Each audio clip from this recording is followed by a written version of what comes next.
Okay. Halo.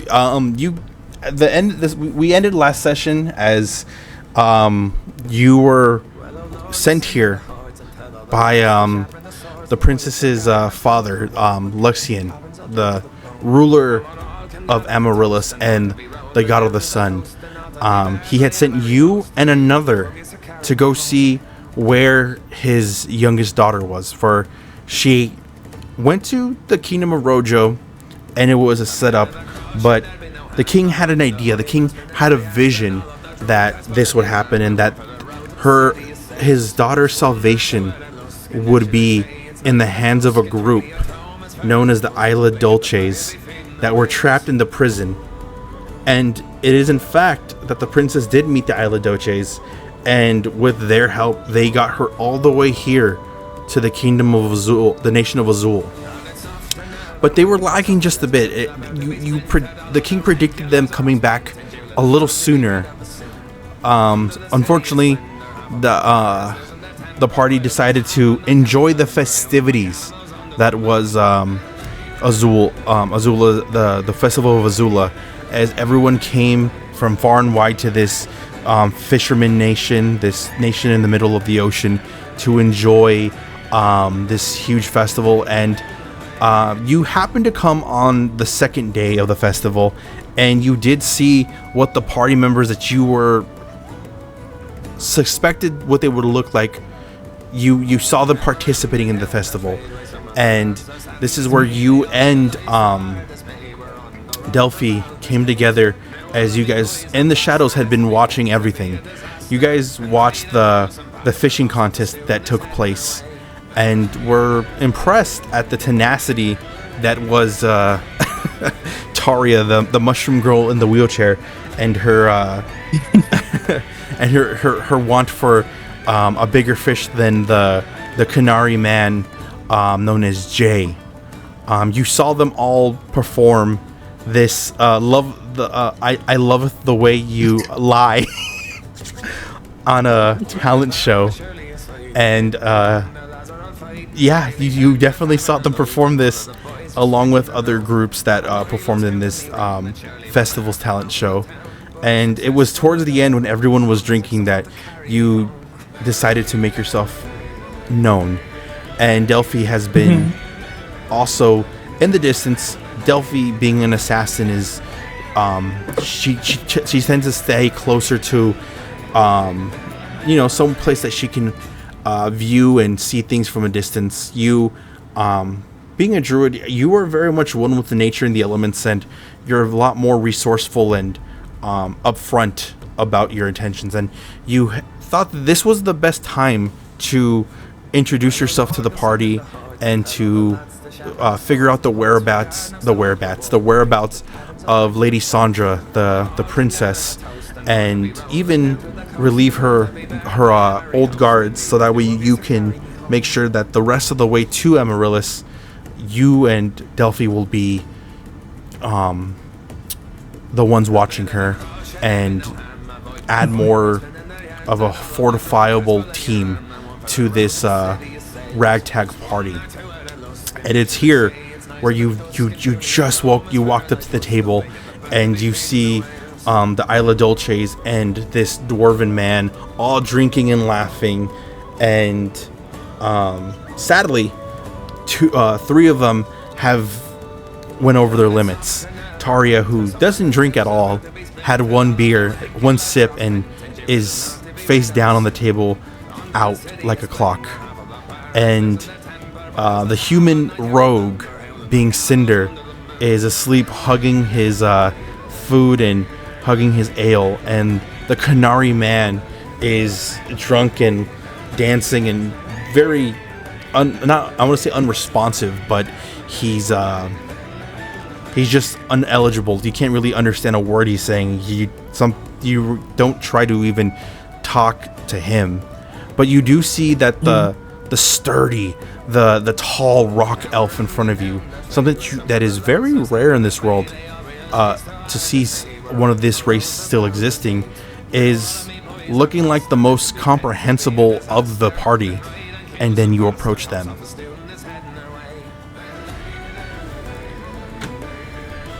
Okay, and I'm like, oh my goodness, I have never seen a rock elf in my entire life of living.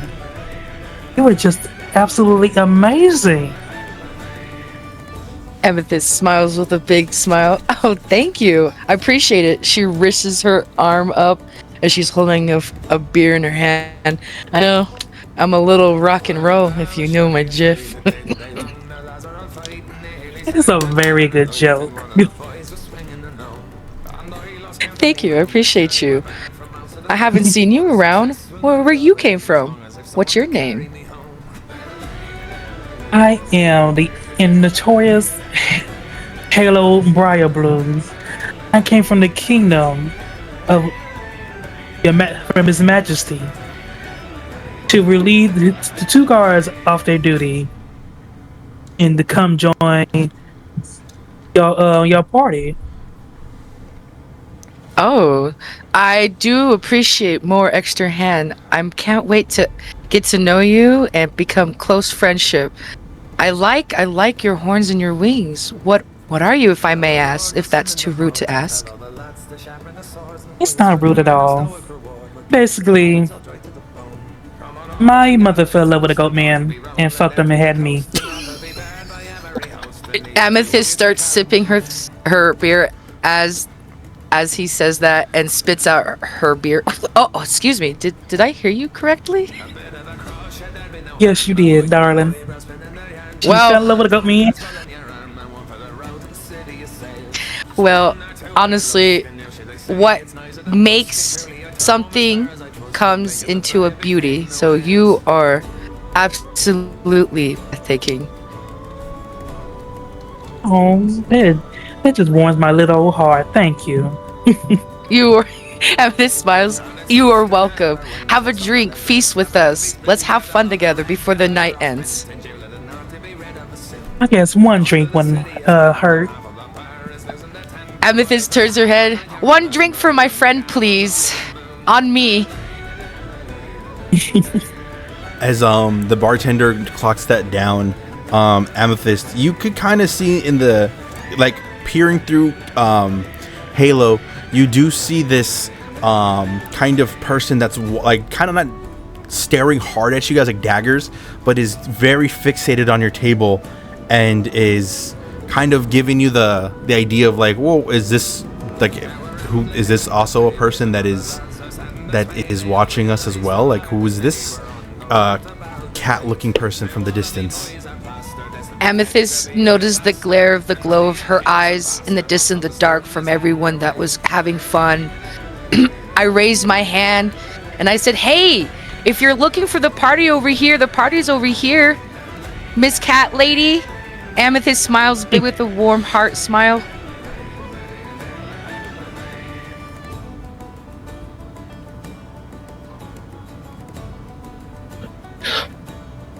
Delphi is walking over.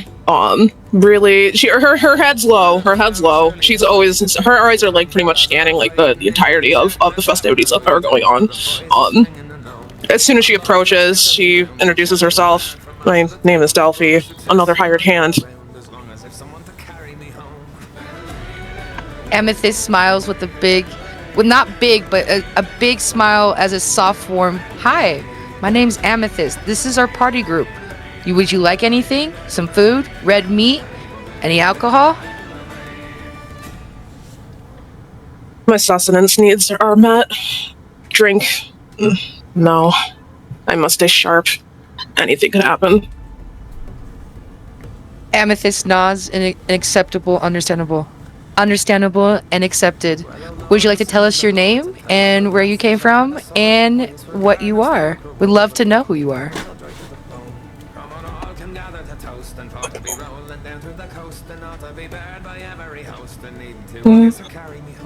Sorry, 1 second. You're good. I just want to make sure I say this correctly. like, okay, all right, got it. Sorry. So my name is Delphi. I'm a Slyborn, mixed race of demon and feline. I come from Not anywhere particularly close here. The less you know, the better about that. Amethyst nods. Understandable. As you guys are kind of getting situated, the bartender kind of comes up. She goes, "Anything else that y'all be having?" Amethyst looks up and starts to think, I'll have another round. Last on me for anybody else that wants anything. She kind of looks over and she I'm sees just good. She sees you. She goes, "Okay, hun." She looks over to you, Delphi.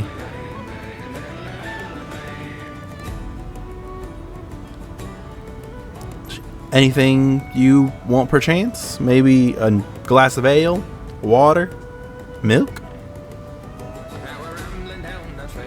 Her ears flare at the sound of milk.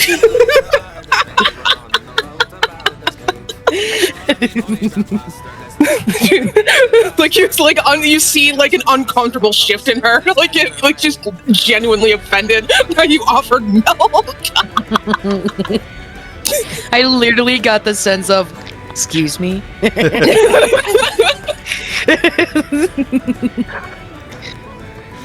Oh gosh. She's like, "I'm just offering, sweetie.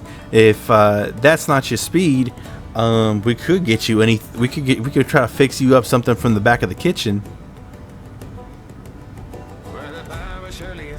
A steak is fine. Steak it is.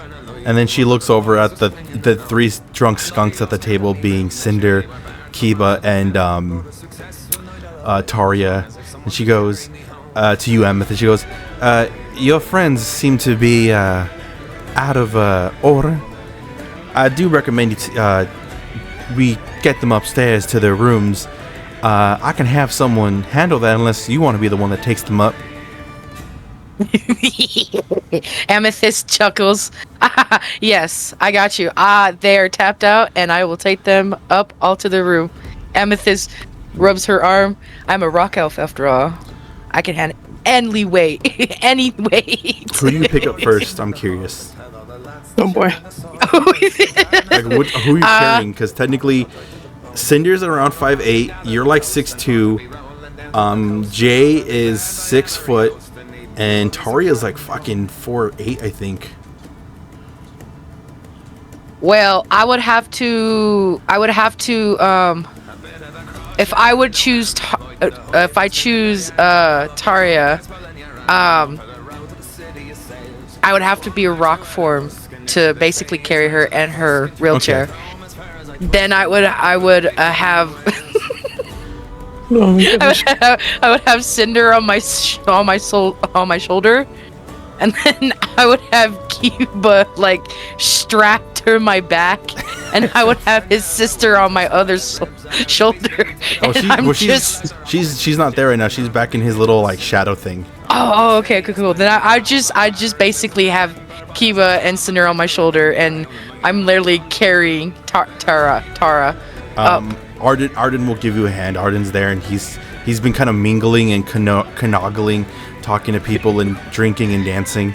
Kind of very similar to what's his name from Food Wars, the guy who's always naked in the apron. Oh God. I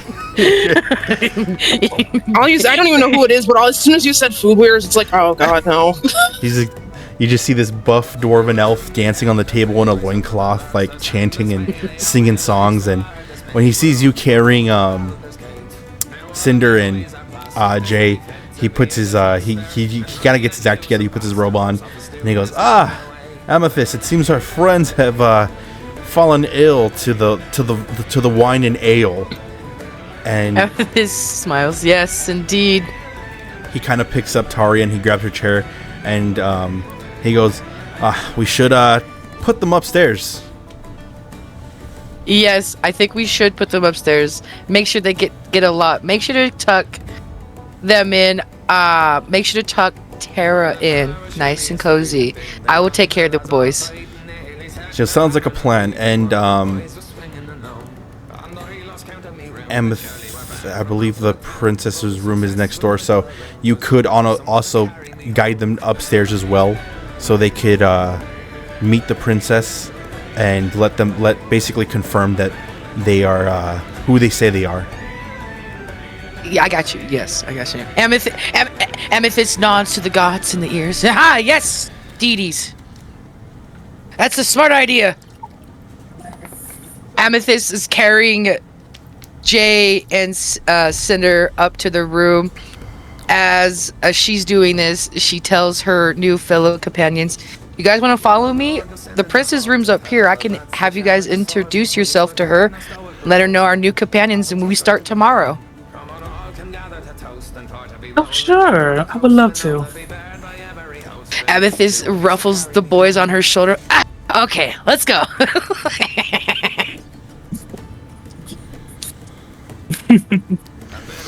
Trying to see how strong am I? Is like, because I'm going to try like grab one of them by the scruff and just hold them out in front of me as we're taking one of them to their rooms. You're pretty strong. Although you're like you're like a cat person, but you're also in furnace. Like your physical strength should be able to like lift a wolf man or a simple human. Oh, okay. So if you want, you can give Amethyst a hand and carry one of them. Yeah, You can exactly as Amethyst you look like you got some meat on your bones. I like you. You want to carry Jay for me? He's a big heavy boy for me. I can carry human man over here, but he can't stand on his 2 feet. Delphi lets out a low groan and like just goes over to Jay and then hoists him up over his shoulder, so she's got one outstretched over her hand and she's got the other one like carried like a sack of potatoes. As you're carrying Jay, the smell of a drunken like dog smell fills your feline senses, and it is just annoying. Revolting. It's revolting. It's annoying. Like it's hard to believe that you guys are like Kataris and Canaris are like cousin races in terms of like anthropomorphic animals. I can imagine it's taking me everything just to not break the grimace on my face. It's like I just want to kill him. Amethyst maybe I shouldn't have gave you Kiba. Do you want to switch? This guy's a human. I have no problem with dogs. Amethyst chuckles. Already moving. She's like, let's get this over with. Don't make me go longer than I need to. I can feel our friend in the back with the wings fluttering so slightly majestic. I can feel their eyes like, oh, come on, hurry the fuck up. Just a subtle push and salt in Delphi's eyes.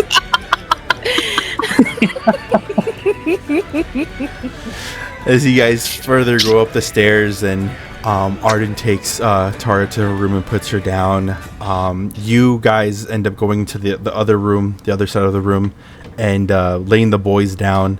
And it's there where you guys kind of reconvene outside, and you knock on a door.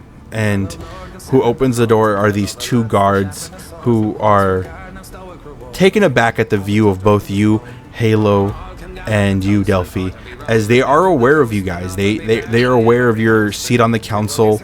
They know that you guys are not only allies to the nation, but very high respected officials in that nation as well.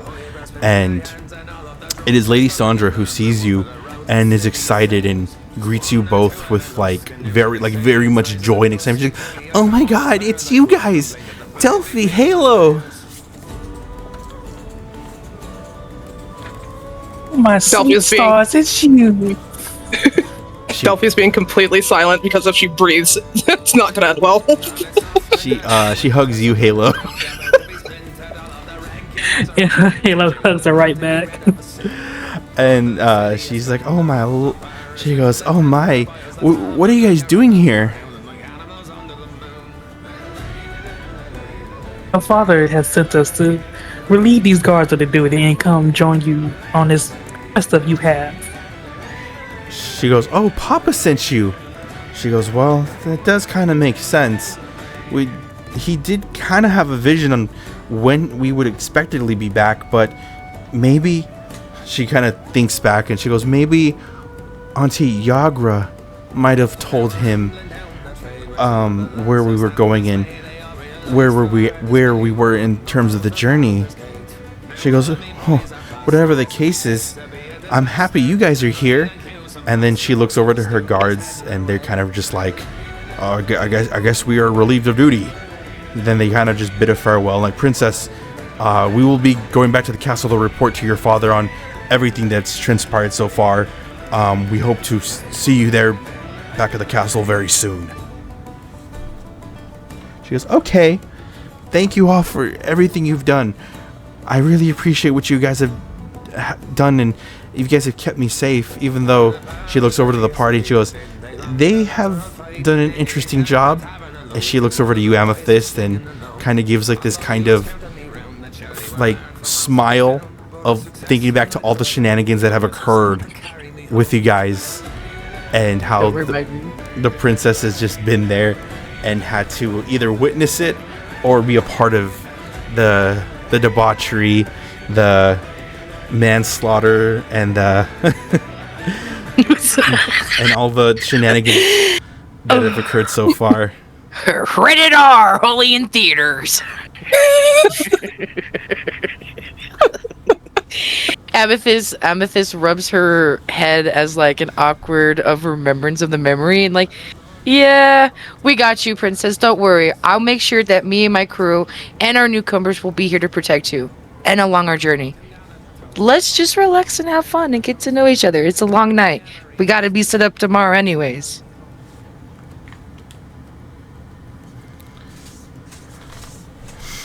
As you guys are chilling in the room, I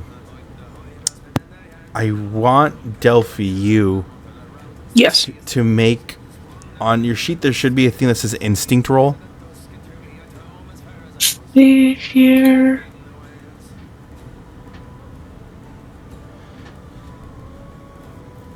Instinct. Let's see. Is that a part of the skills? That's different than what I got. I know. It should be on top. It should be part of the traits. It should say like instinct, finesse, strength. It's kind of like the ability, the saving throws. Oh, there they are. Okay, I see it. Can you click that for me? Or if you have your own personal dice. I don't know if you have your personal dice ready. I will roll here. It makes it easier. Okay. 16 with fear. Ooh, hi. Uh-oh. Okay, so as you guys are sitting down with the princess and kind of enjoying this this event, something kind of flies by the window, very much like somebody threw a pin, like it's a very like needle kind of almost, and it kind of breaks through the window, and it seems like it was strategically thrown right at the princess, but you with your instinct roll were able to kind of reach out and grab it, but you rolled with fear. So when you reached out and grabbed it, you didn't grab it fast enough, so it did kind of like get stuck in your hand, almost like a quick little a little bit of a little needle got stuck in your hand. It got me. It nicked me. Yeah, it literally got you. And from the distance, you can see this very shadowy figure, kind of peeking in and running away. What will you guys do?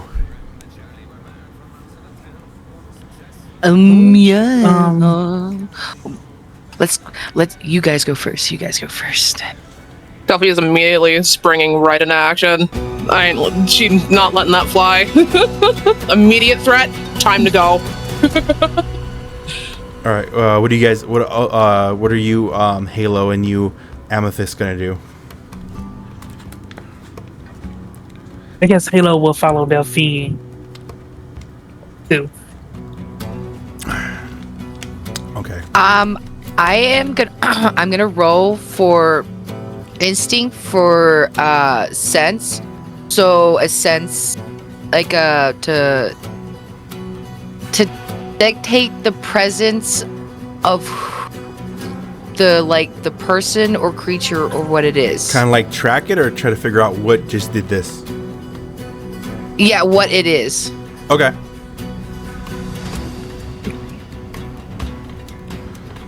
I got a 15. 15 With fear. with fear. Okay. Okay, so this is how I'm gonna use it.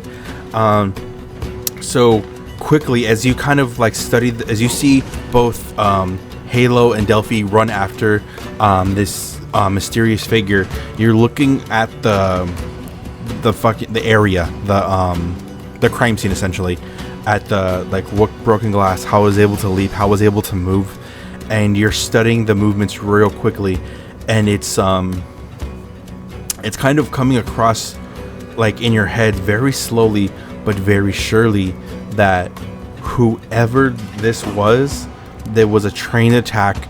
This person is not someone to mess around with, and based off of like their style and everything, you can kind of determine that this person is trained, and not even just trained, but a lot more skilled than even someone you've come across, and you've come across many people in your lifetime, and it is a bit worrying and it is a bit jarring that someone like this would be hunting that someone would aim for the princess.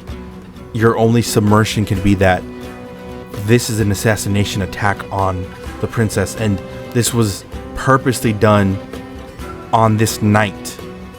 All these kind of things, all these thoughts are kind of floating through your head, making you kind of not spiral, but you're leading yourself into a concrete thought that, oh my god, this is going to, like, this can end badly if they catch up to the assassin. Arden, hearing the shatter of the glass, comes in and goes, Amethyst, what happened? Amethyst is huffing and puffing. We have an intruder, and I think we might have to hurry and protect the princess because they might know our location. So, Amethyst is trying to wrap her thoughts around as she's out of breath of concern. We need to protect the princess. Our location is uncovered. Arden then goes, go help them out. I'll stay here and watch the princess. I'm pretty sturdy, and I'm pretty. I'll make sure that I put her in the room with everyone else, and I'll be on guard.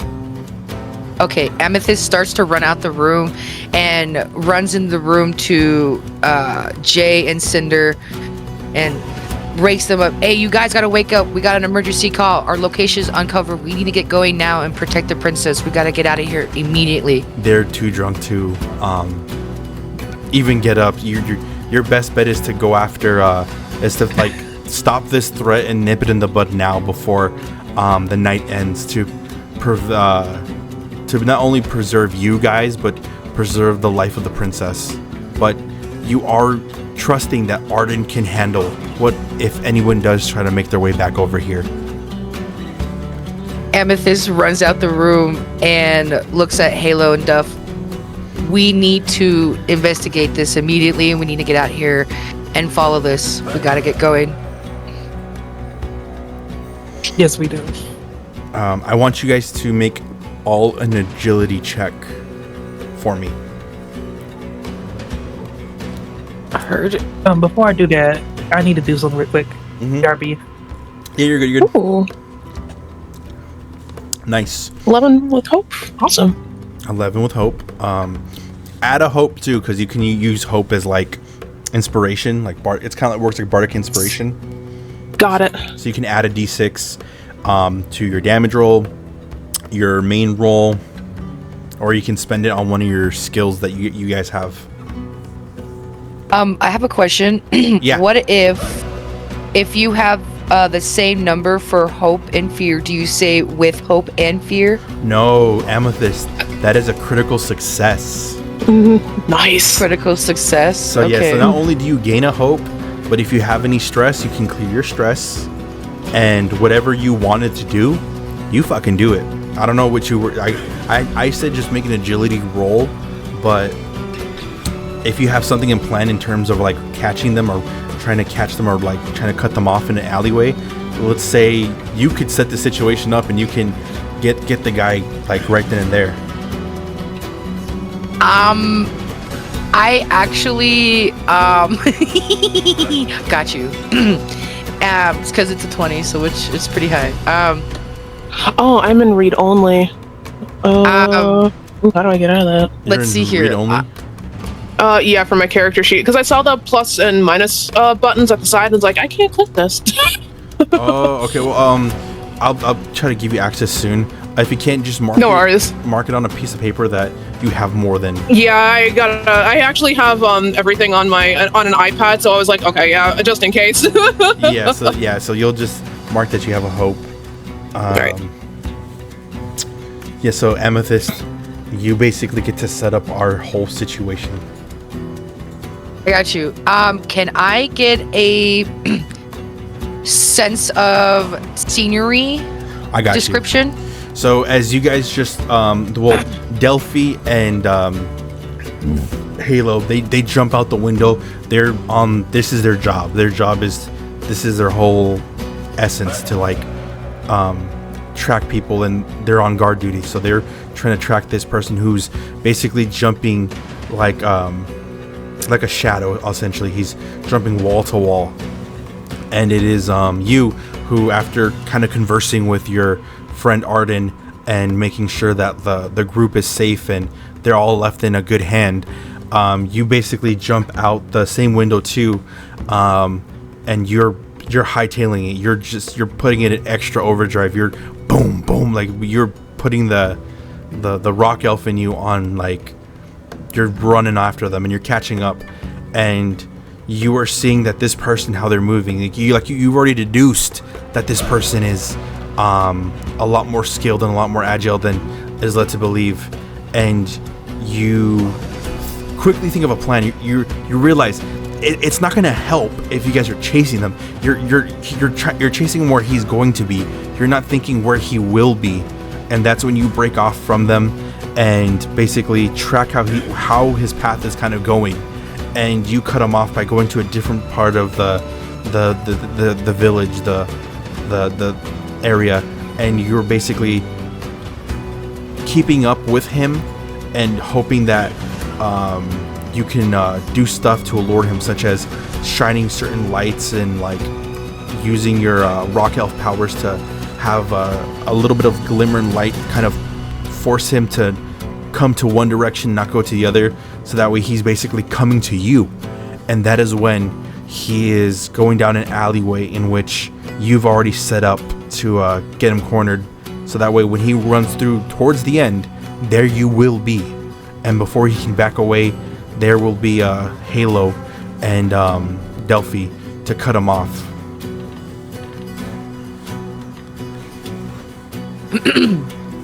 Amethyst is huffing and puffing out of air. Now reveal yourself. It's time to reveal yourself. We have run long enough. You have intruded our location. There's nowhere to go.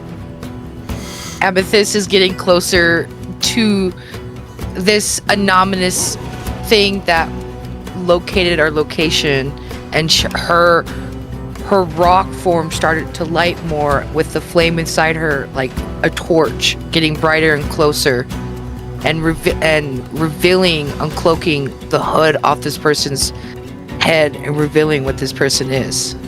As you essentially kind of project this, you see the man lift, or where you presumed to be a man, lift their hood up, and there you see this very it's definitely an Infernus race person, but there's something different about them. It is if they are of a different lineage. They definitely must be a mixed race, but what you couldn't really transpire was, what is this? And there you see it. This person is also a rock elf. Amethyst loses her breath in shock. She steps back, and all her senses of her power, of her emotions, just switches off like a light bulb, and she lost her form, and she stutters in a soft tone. What? I thought I was the only one. Who are you? Where'd you come from? She starts to question as her emotions starts to overwhelm and overlinger her, like she's not controlling herself because she's really confused and stunned. You see the rock elf is covered. Not like you thought the black shadowy thing was part of their race. You honestly you were interested in it. You thought it could have been from their Infernus, but it's not.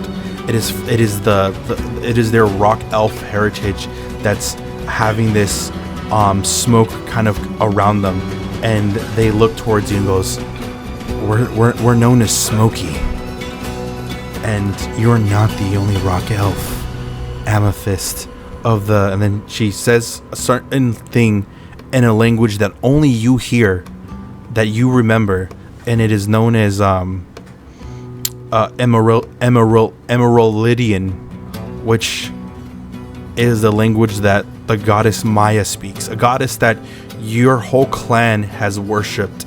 So you are aware that this person was also from your clan.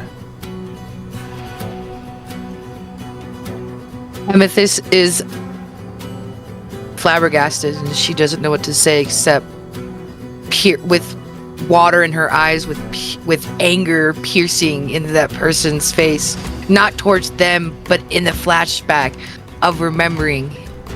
And she responds with a soft tone, yes. So as all that's being said, as all that's being witnessed, did you guys want to ask, you Delphi, did you want to ask about them, or did you want to even try to interrogate them on why they did this? Yeah, I'm pretty much like in full interrogation mode. Shoot, go. All right, so Delphi is making her approach. She is baring her teeth. Why are you after the princess?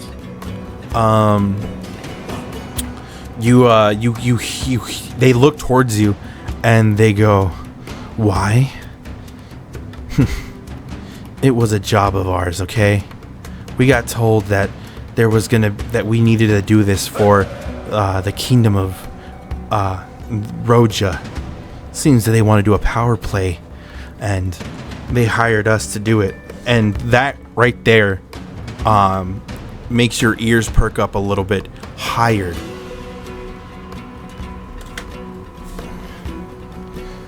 I want you to roll a knowledge.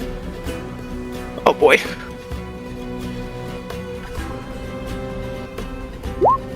Oh, okay. Ooh, 11. Nice with hope. Mark your hope. You heard that, and you're kind of looking at them, and you know, as someone from Diamante, that that is the nation of rogues and assassins. Anyone is a part of a guild in Diamante. So, you being from a former Assassin's Guild, have a certain phrase. I'll let you make this phrase up. You have a certain phrase that all assassins and all thieves. It's kind of like a certain not a cantrip, but a certain cant that you guys tell each other, like a secret code, to see if you guys are a part of a certain guild or if you guys belong to a guild. Okay. See.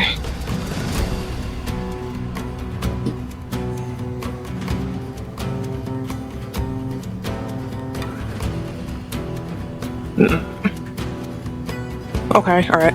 So I'm bearing down on my teeth right now, because I'm not liking what I'm hearing. And then I finally when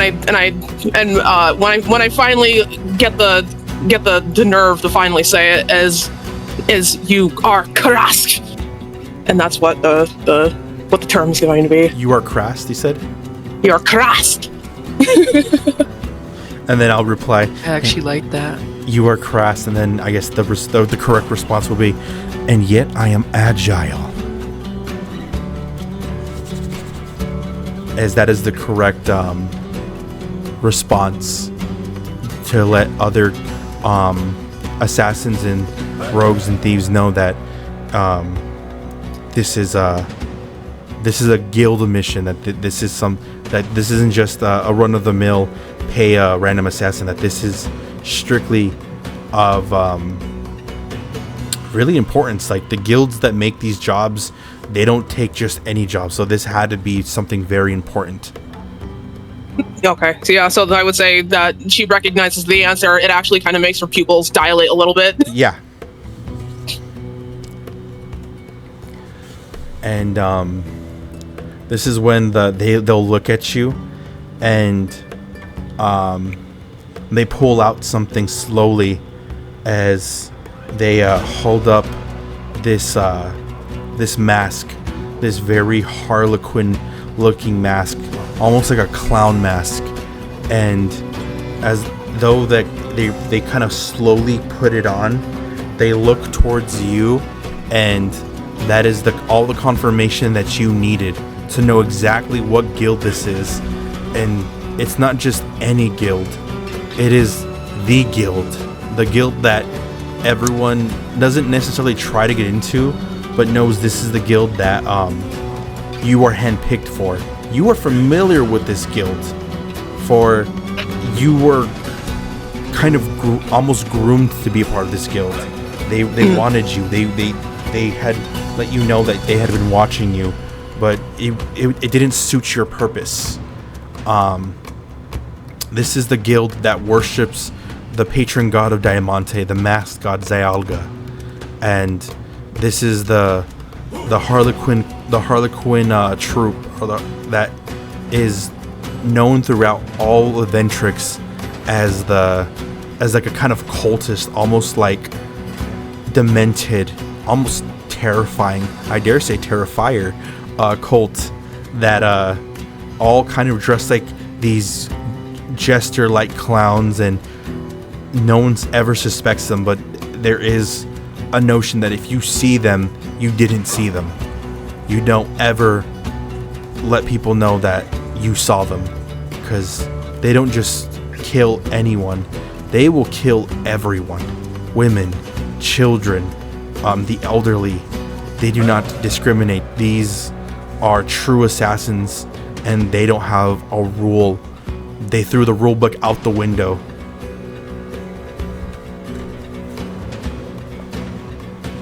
Delphi's ears immediately flatten. This woman cannot live. We cannot just take her prisoner. She will escape. She's dangerous. Amethyst, what will you do now that you're seeing that this rock elf, someone that you knew in your lineage time, someone that you didn't know per se, but they were in your clan, like they were associated with your people, like you thought you were like one of the only ones left of your race after being religiously persecuted against. What do you do? Amethyst is I gotta clear my throat for this, sorry. You're good. Amethyst is piercing them down really hard with emotions, but with anger, and she says to them, I'm sorry that I wasn't there. I'm sorry that I didn't know. I'm sorry that you had to be persecuted and live through hell, as I did too. As if I went lost in blood as my family, as I thought, as I was the only one, and not knowing that there was more like me. But Amethyst stands tall with her head high.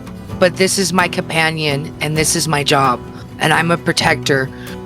And I will do as she's looking at her team, we will do what we can to protect the princess.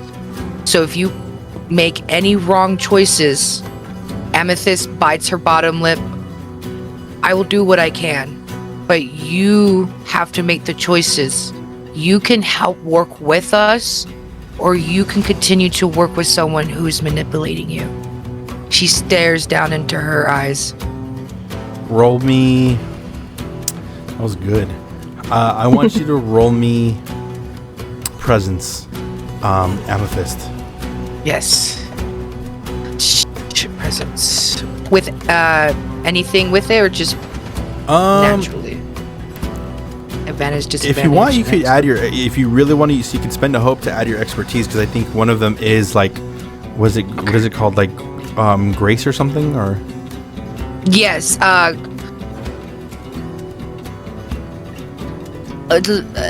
Eyes of grace, purifying hearts to do good and fight for us. Yeah. Yes. Okay. So you can spend a hope and add that. Add the +2 to your roll. Okay, got you. Done. I got a 10 with hope. Okay, that's good. Mark that you have a hope. Take a hope back. Did Yes, you roll I an did. 8? Or 7 with hope, fear with 1. so yeah, and then you had the 2.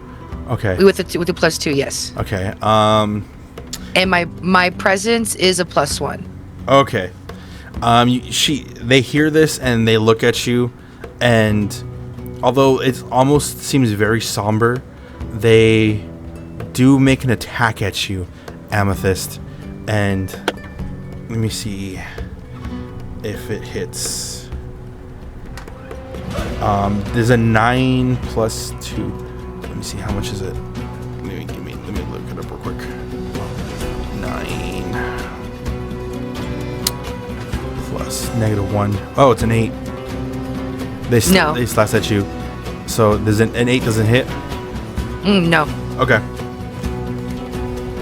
Wait.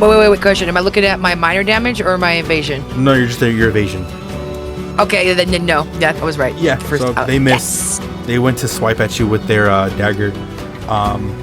They missed. But I will spend a fear. And with this, they are going to make a whistle. And as quickly as you guys can even react, you kind of feel like there's people around you, and that is when you see a group. There's 2 on each side of the alleyway. 2 of these, like, I guess I would say, like, they're not like kobolds. They're like these little lizard-like creatures with like masks on, and it's not a very detailed Harlequin mask, but it's a very like minor one. It's as if this is like their a fledgling mask. Like, this isn't something like they have gotten with time, and they're basically cornering you guys, and they are going to make an attacks at you guys. 3. I don't think that hits any of you guys. No. Is that that's evasion against evasion? Yeah. None of them hit you. Making sure.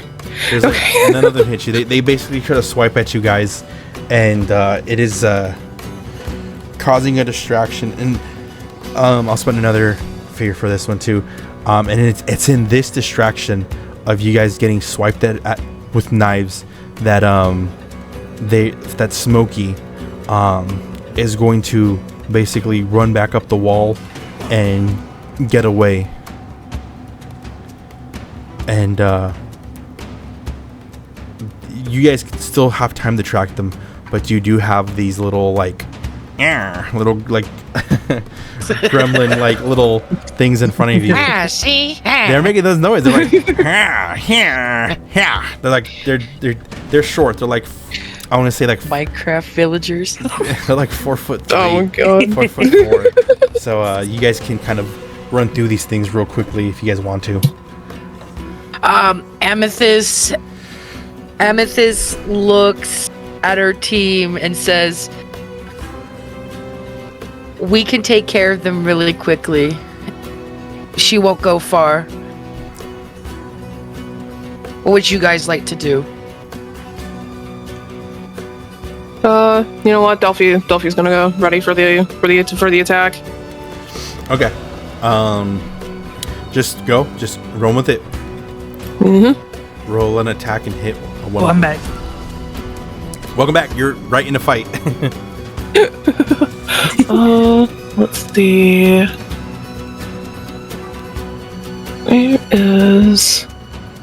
Is there a? I should have looked at this more for the attack roll, because I know it's supposed to be an attack roll, but I was like, where is it? Let me double check for you.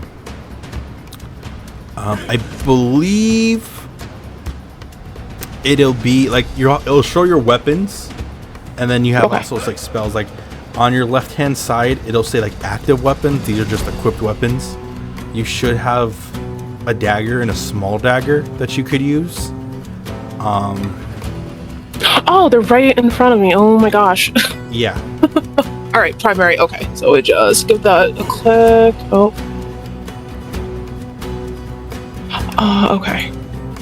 And don't want to mess with anything, so I'm hoping that was the correct one.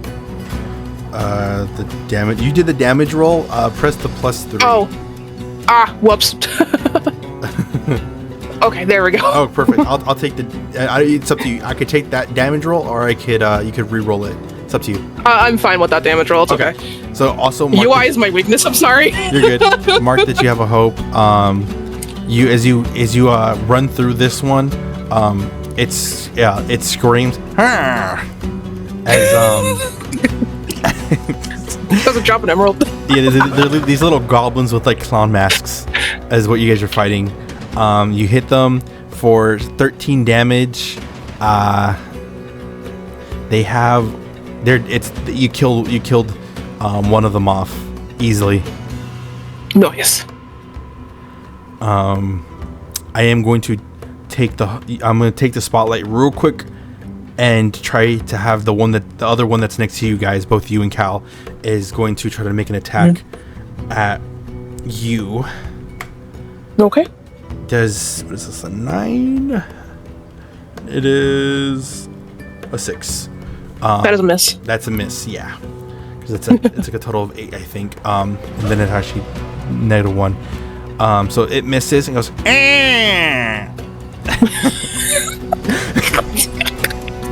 Oh my god!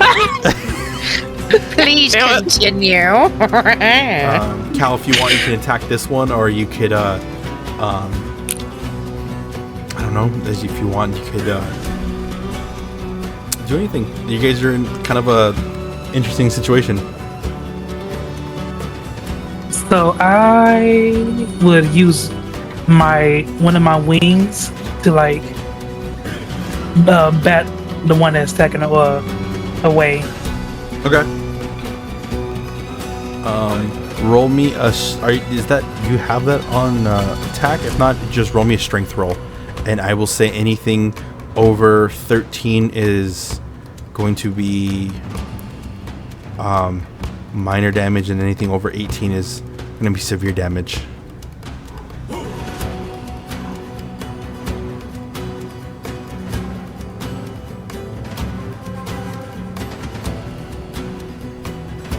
Ooh, my knee popped. Oof. Where do I roll again? Do you have your sheet pulled up? Yeah, I have it on my phone. Yeah. Roll me a strength roll. It'll be like in the top part. It should be in the top part.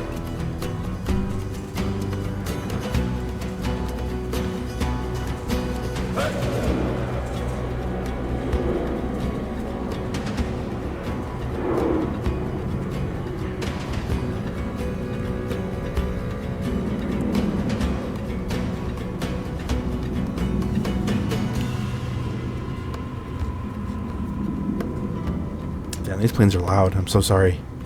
Oh, you're fine. The plane said. It's like that weird sounding lizard. Honestly, if it makes you feel 100% better, my airport's about 45 minutes. My house was built in the middle of the air section, not the air section, but like where the plane gets lower to start their landing. So physically, wow. our whole house rattles because of it. So it's just crazy. right under their airspace. That is crazy. Yeah, it's crazy. A lot of people in Colorado have made complaints about it. Nope. 2025, still the same thing. It scares the fuck out of me because I'll be sound asleep. Like, I'm a heavy log sleeper, snoring away. And automatically I'll hear Godzilla? No, airplane going above my house. Airplane goes zoom. Are you Las Vegas coming in. Are you having Colorado, trouble yeah. pressing the? Are you on the character sheet like the demiplane one, or are you trying to figure out how to roll with the roll 20?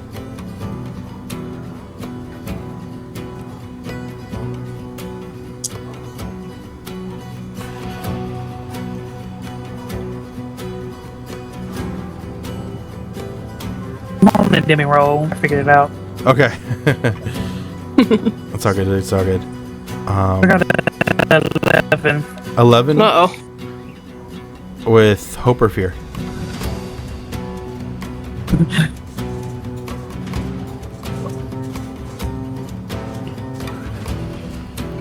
I heard a lag, but I think they said with hope.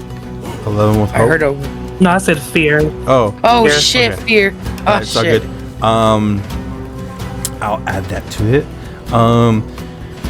You will do minor damage because you kind of slap them with your wing. You kind of get covered in a bit of their blood when you kind of do it. When you kind of slap them away, you know, and it kind of like squirts on your wing a little bit, and it kind of bruises it a bit. Like you didn't expect to hit him hard. You expect to hit him hard, but you didn't expect that they were gonna like kind of be this juicy. Yeah. Why you have to use words like that? Because that's how I thought about it. I was like, it's like a gusher kind of. Got that sloppy. Maybe it's just me. Maybe no. You know what? It's just me. I'm sorry, GM. Sorry, it's just me. But there's still two. You already killed one, right, Amethyst, or you didn't?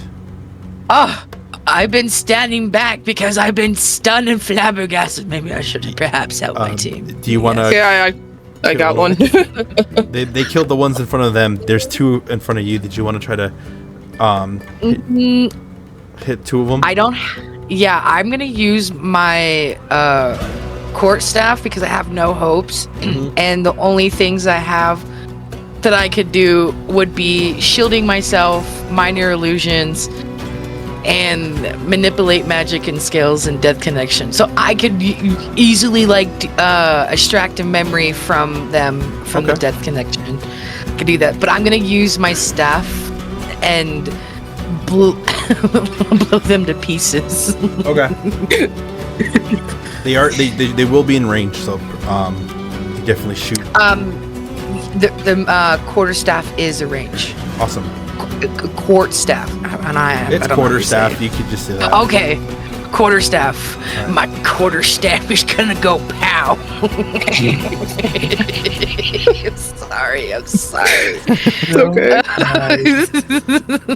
My quarterstaff is 13 with fear. That definitely hits. Roll me the damage.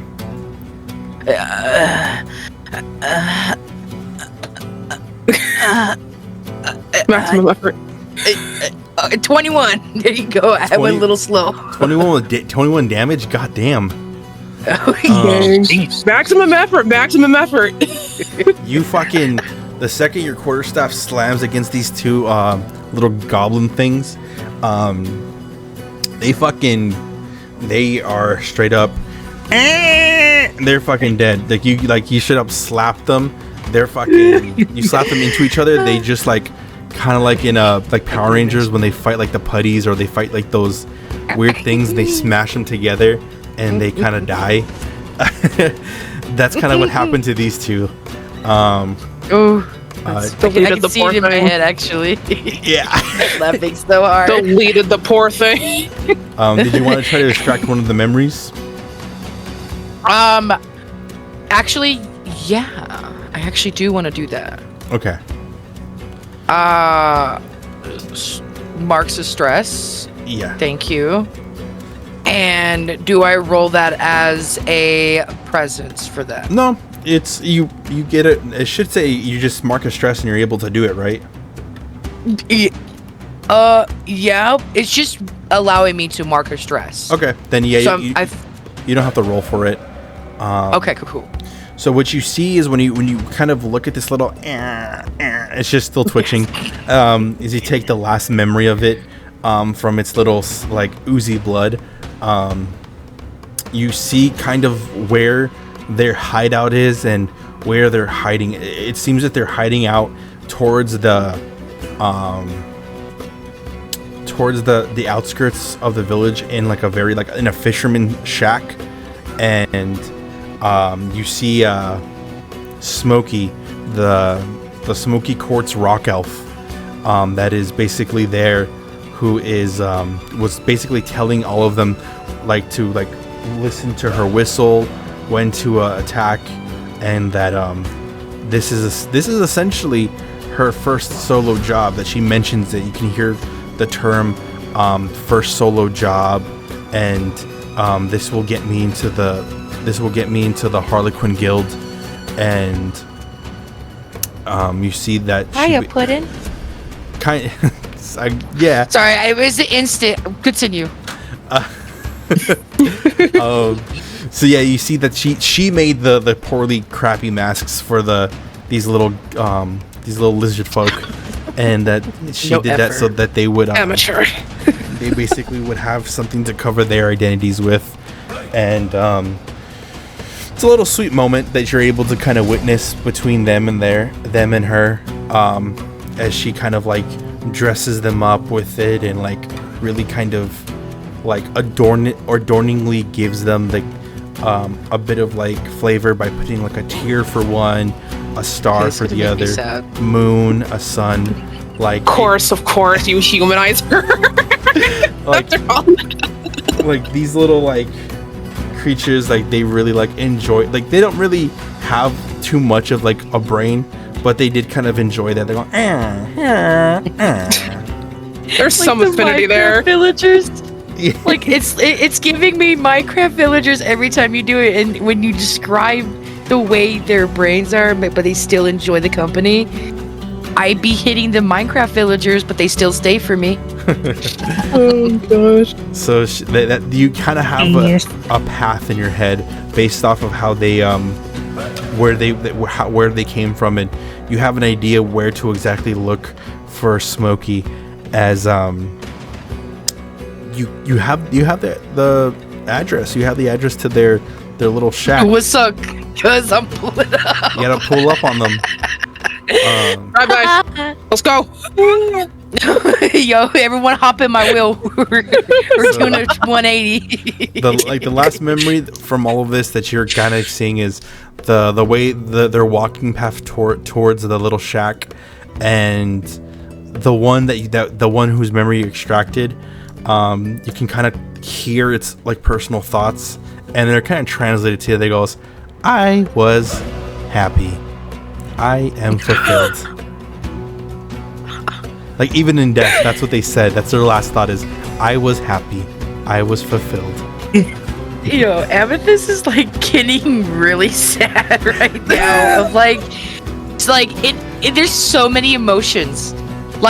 Amethyst is gonna have a lot of mental illness in the future. I'm not gonna lie. Need a therapist after all this?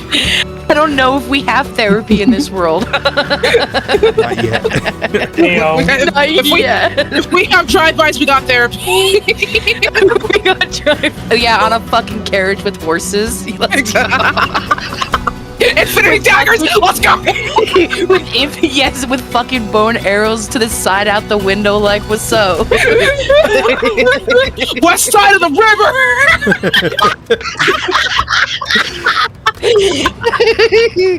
Northbound east. Northbound east. Northbound. Oh my lord. Oh shit. It's just it's like from freaking Shrek 2 when he got changed into a human. It's that's literally happening. We're getting chased down by a blimp. Oh my lord. And we got white swarm in the back of white stallions. Oh my god! The pepper spray is exactly how it looks like. It's just grated pepper. Oh my god. Jesus Christ. Oh, my stomach. Oh, my stomach needs air. That's just that's all that popped up in my head. And then it's like it's just like a special. This just in on nights. Oh god. So, you know what always kills me? I know this is a derailing. What always makes me laugh in Shrek 2, and it took me forever to realize until I was an adult. The subject, they say subject is in a white Bronco riding down. Yes!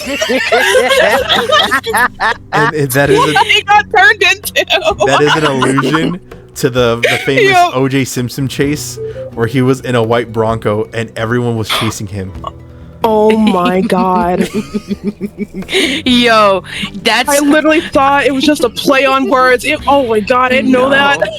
It was the funniest part of that fucking movie. I had to pause it. God. Oh my Like god. rewatching Shrek movies, there's so much stuff that goes like unappreciated as a child, like, and like rewatching, I'm like, how is like Shrek really was like this, like almost like the only movie DreamWorks needed to make to really rival Disney. Like Disney, I agree. Like DreamWorks has just made movies that have been like, I'm not saying all DreamWorks movies are great. They have some like hidden gems, but like sometimes they make a movie that just like is so good that it makes you go like, Disney, like you have like a plethora, but I don't know if you can compete with this. Like this is different. Like they ain't afraid to say certain shit. Like it's like we're going there. We're going there. One way or another, we're going there. Right. Like I still think, I mean, I didn't like the sequel, but I think Megamind was really good. Like Yes, first one, absolutely. like Megamind Actually- really had like the perfect there's the good guy and then there's the nice guy. It was still real for that though. They literally made a movie about the nice guy meme and it was fantastic.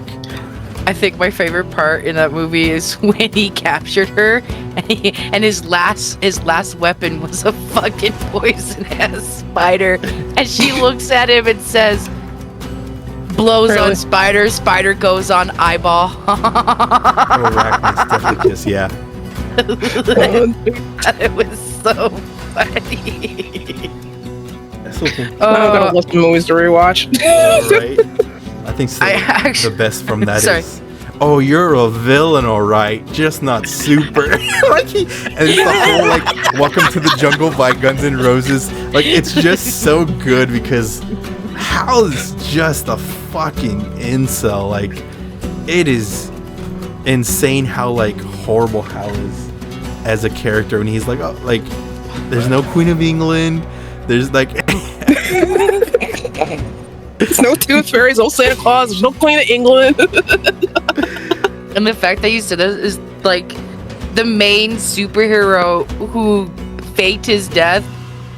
I thought it was funny how he just comes out like looking like he's been slacking his whole life, and it really brought like a sense of, yeah, that's actually how it really is in this real world. Yeah, bro was so freaking. He was tired. Bro was tired. That fatigue, man. Depression took over for him. Yeah, bro. Seriously. He looked at Bluehead and said, "Listen, you can have my suit. I don't give a fuck." I still think real. the best line in that, one of the best lines in the movie is when he like touches the water gently, like he's walking on water, and the random citizen goes, "I love you, Metro Man, and I love you, random citizen." Yeah, that's great. That's great. They didn't even miss a beat. He was like, "I love you, random citizen." Dude, whoever acted him was the best actor to voice him. It was Brad Pitt. Yeah. Oh, No was it? way. Yeah. No way. It's Brad Pitt. Yes. Mwah. Mwah. Spaghetti and meatballs. Mwah. Brad Pitt plays him. Jonah Hill plays. It's so ironic because I think very recently Jonah Hill had a very kind of incel moment about like his ex-girlfriend posting like surfing pictures, and he was like, "You're showing your body off to all these men," and people were like, "Where? She's in like shorts and like there's not even a bikini," and he was like, "Oh, you're just doing this to get male attention." And it's like, okay, so we're not dating anymore. What the fuck you want, man? It just goes to, he really was his character. He really was Al. Oh my god. Sound like your typical male. No offense. No offense to any males out there. Stream and Discord. Okay, we all love. We love a man mom. We love a man mom. 100%. Just fucking chill sometimes. Sometimes. Fucking chill. What's a Just man chill, mom? man. I'll go to therapy. A man mom is when someone was raised by their mom and they know not to disrespect women. Wait, isn't that a good thing? Wait, I'm so confused here. No, it is Damn, you just called out my husband. I generally love that a lot. Like not gonna like trauma dump here, but my whole life I've experienced shitty people. Okay, so having someone in my life to say, "My queen, my Wakanga queen, I love you, my beautiful strawberry shortcake," it's nice. Loves me, rubs my back. You know, not me rubbing your feet and cooking for you every day. I have no problem cooking. I'm complaining at this point. All I'm trying to say is The Lord's real. I really like someone that has a soft side and that really understands a person. That's nice. That means they had someone in their life to teach them how to understand other people, even if it's just a female. Okay. So I call it a mom guy. Okay. I get you. Like, there's like the mom guy, the wife guy, that kind of like archetype. I see what you're saying. Yeah. I love it. I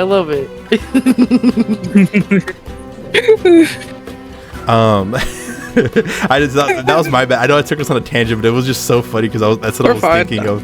Like, I was I like, started. It's fine. No, it's good to have fun. I take the blame. We'll all take blame, but it's good to have fun and laugh. It's the endorphins. We need some of that. Yeah. Yep. you guys do have the you have the location. Did you want to share it with the rest of them to kind of chase down Smokey? Yes, actually, I do want to share this. Even though I'm now have mental problems. Thank you, by the way, GM. I'm still gonna tell them anyways. While I'm crying.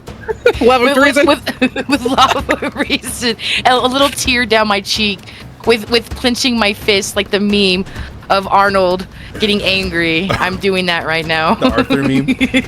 Yeah, the Arthur meme. That's me right now. That's my character telling them the location and everything. Goddamn bitch, Brooklyn plane right off.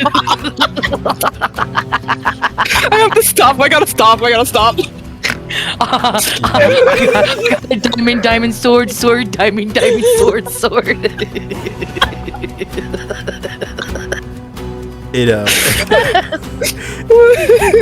Information that is shared between you guys kind of understand, like, okay, you guys know the location of where they retreated to. Did you guys want to try to set up a plan, or did you guys want to just go guns a-blazing and like take them down? Oh gosh. All right.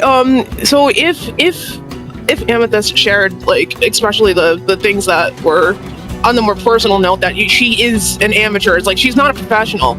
She knows a good idea of what she's doing, but she's sloppy. Mm-hmm. So I'm kind of putting my like 2 and 2 together of being an assassin myself. That it's that this alone was her exit strategy. That we it's just going from here. Assassins normally would cover their tracks, but at this rate, it's just she's made too much noise, and we need to stay hot on her trail. Yeah. I'm sorry for being sloppy. You're fine.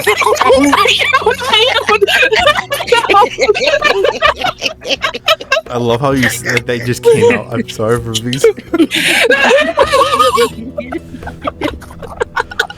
It just caught such a good moment right there. Oh. Oh no, my computer fell asleep. No. He was like, it's done. It's done with our shit. Oh my gosh. All right. Everything's good. We're good. Oh shit. You guys basically are. So what are you gonna kind of just run and catch them off guard, assuming that they didn't know that they left tracks? Let's see. Would that be perceive or sense, and in trying to keep on her trail? Well, Amethyst gave you the exact location, like so you're aware. Oh, right. You basically know exactly that the location that they retreated to, so you had that advantage over them. I was just asking, like, would you guys want to like set up a trap for them? Did you want to kind of try to like put them down right away, and then just do the death memory to see if you guys can get a memory from them? I will also reiterate that again, Amethyst, this is very heavy for you because this is your really. race is very. Yeah, but there's only a handful of you. So you guys can think of a plan to trap them and hold them down and gather information. You could try to just take them out right away. Or do you guys want to just go guns a blazing, just go in there and beat them up and basically get some more answers on what's going on? I'm all for bloodlust and instant rush, but as a descriptional of what I saw in my image and what I told you, I think we should, in my best suggestion, I am all ears to other suggestions, we should set a trap because we know where they're going and it's not too far from here, and they left tracks. I can definitely track someone's presence and their footprints as well. And in the last memory, they were in a cabin. They were in a small little dorm cabin, and it's not far from here.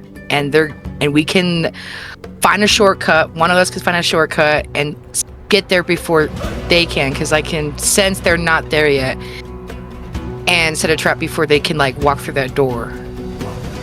And I'm all for going ahead. But with what Delphi knows exactly what Smokey is, and she's already deemed her as dangerous. Smokey is beyond redemption. When you become one of these assassins, there's no going back. This is the end for that person. If she wants to leave, if she realizes her mistake in the end, it's already going to be too late. They won't let her leave. So it's a death sentence being a part of that guild already, and it's not looking good. So Delphi, as Delphi sees this as is a mercy killing. Your sin must be paid for. And what about you, Cal? For Halo, how are they feeling in this situation? I'll give you a quick catch because you kind of missed some little bits of it. Basically, the assassin showed that they are Efernus and Rock Elf race, which hit Amethyst very hard since the Rock Elf race is been genocidally almost all wiped out, and to see like one still alive was very it had taken them aback easily.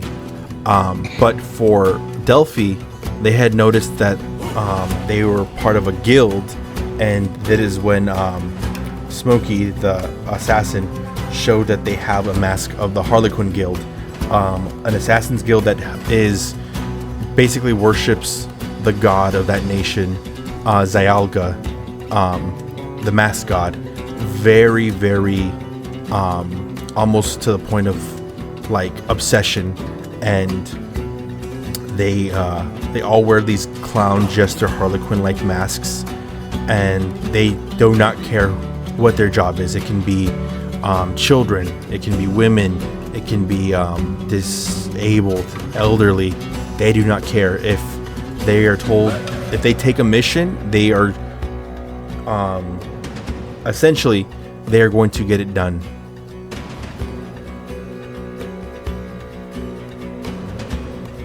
Okay.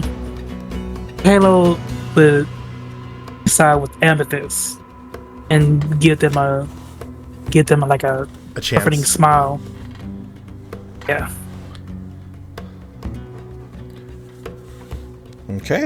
Okay, so you guys are going to set up a trap. Amethyst? Yes. Yes. Aye, sir. Yes, I see her. We are going to set a trap. Yes. Okay. What's gonna happen is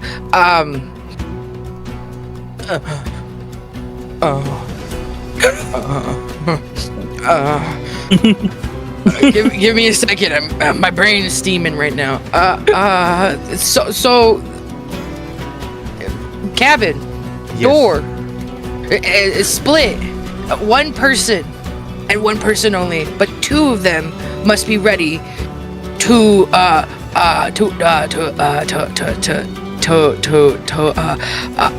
Capture? do. Yes, thank you.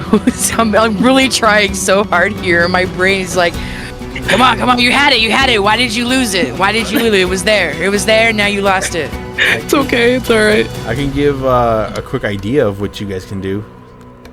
I take suggestions. Thank you. Okay, you guys can, one, I will count everything at advantage for the rolls that you guys will do for this. So that's a plus because you guys are preparing to attack them. You're preparing to get the jump on them for they don't know. You guys know exactly where they're at. You could either just all rush in and catch them off guard. You can try to like cut off their access to other escapes so that they can only go through the front door, they can only go through a window, and there you could have like essentially like a setup to like either trap them with one of your magical abilities, or you guys can kind of just set up like a certain trap. I don't know, like maybe like a bear trap or a special rune seal that you guys can come up with and lay it down on the window, so if they go out, they're basically restrained in that spot, and you guys can get the answers you guys want. You guys can get you guys can interrogate, you guys can even I know it's a dark thing to say, but you could kill them and get their memory and figure out Oh my god. I know. Oh no! I just Bloodshed. just the suggestions. I've already been through PTSD. I can't do this. This is trauma. Grandpa, I'm tired of this. That's too damn bad. I actually like the idea because I want to trap them. I don't want them to get any further from where they're at now. And I do want to trap them. I in my mind, I don't know if I could possibly do this. I don't know if it's just a thought in my mind because I don't have anything that would activate as like a landmine. But I thought in my head I could always, because I can also be a lava rock and I can fuse the rocks together. I could always take my crystal staff quartz because it can activate, and I can leave one crystal quartz in my staff, and each one can be a trap mine. And so if the person tries to escape, I can use my staff to activate it if the person tries to escape. Yeah, like I said, you could just you can just roll your basic spellcast trait. I believe that was instinct, correct, right?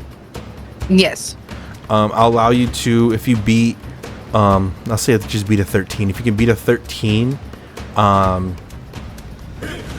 I will basically say that you have a innate knowledge of a certain restraining spell that you can use. Of course, they will have to make a roll to see if they can get out of it, but it's essentially your way of trapping them. You have that idea. All right, I'm rolling now. Okay. Oh, my heart. What'd you get? Why did you perceive me an 8 with hope? I will also say, if you guys wanted to, you guys could you spend one of your hopes to give a d6 roll to add on top of that 8. Okay, yeah, I'll do it. Yeah. Okay. I hear the shrines calling. It's like against Delphi's better judgment. She's helping. I like that one. All right, hope is spent.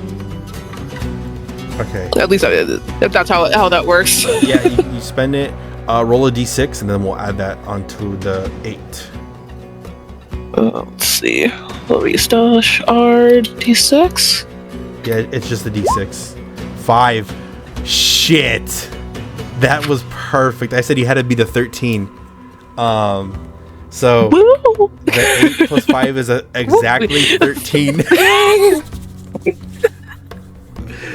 So that's a perfect. Yeah, so with the help of you, Delphi, you added a little extra, these a little bit of not necessarily poison, but just something that would inhibitors onto the paper. So if the seal didn't fully hold them with magic, the poison would basically just make them a little bit, make it restricting or like getting out of it a little harder to do.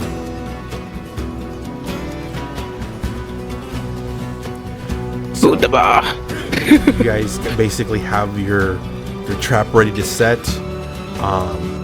As you guys kind of make your way towards that little shack at the end of the village, you can see that it's very beaten up. It's very gathered. It's almost like no one lives there, which would make sense why this is where they would make their hideout be.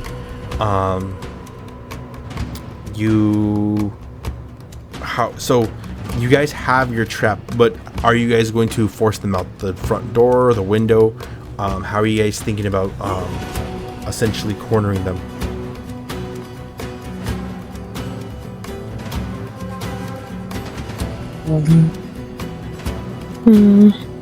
I figured keeping one point of entry being our exit, so definitely, yeah, I would say at least just making the front door their only way in and obviously their only way out. Well, at least we wait until she is completely in. Everything around, like windows, doors, like whatever it is, can be accounted for as an exit, be sealed off in some way, shape, form. We get the drop on her, we block the only way out, and then we've got her. Okay. Based off of what you can see, the little shack has like 2 windows and the front door, so there really isn't a lot of access points. It's just like the 2 windows that could possibly be exit strategies. Did you guys want to just stand at the windows? Did you guys want to like attack from the windows to kind of force them to like flee to the front door? Like, what were you guys thinking? I was thinking, are there's like bushes? I want to confirm if there's like bushes, like a couple of bushes outside around the house, cabin, whatever. Not around the house, but there is shrubbery in the area. I will hide in the shrubbery and wait till the time is happened and the trap is triggered, or is to be triggered when they open the door and go through, and basically we trap them in. Did you want to set the trap first? Yeah. First set the trap, then hide. Okay. So yeah, you guys already have the trap set. Like I said, you just had to beat 13 to make the trap. They will have to beat a 16 to get out of it, or at least to, to get out of it. All right. So how do you guys want to do this? Who wants to like initiate this ambush? I could transform into maybe a dire wolf and scare them out of the cabin. Yeah, you definitely can. I believe it's spend a stress, right, to shift into your to use the beast transformation. All right. So as you shift into your dire wolf form, are you going to break through the window, or are you just going to kind of circle the cabin? Break through one of the windows. Okay. Are you going to chase them, or are you just going to like kind of like just want to look intimidating? I want to chase them. Okay. Roll me an agility for this one. Okay. I think that'll I got an 8. 8 with hope or fear. With hope. Okay, so you also get a hope. You can also spend that to add a d6 to it if you want to give it a little bit more oomph. You said D6? Yeah.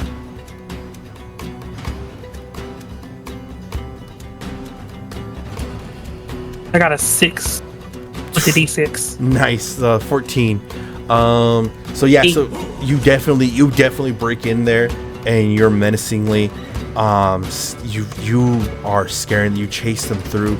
You kind of do a quick little like lunge, a little nudge to kind of let them kind of guide them to where you want them to run towards. She did not expect this.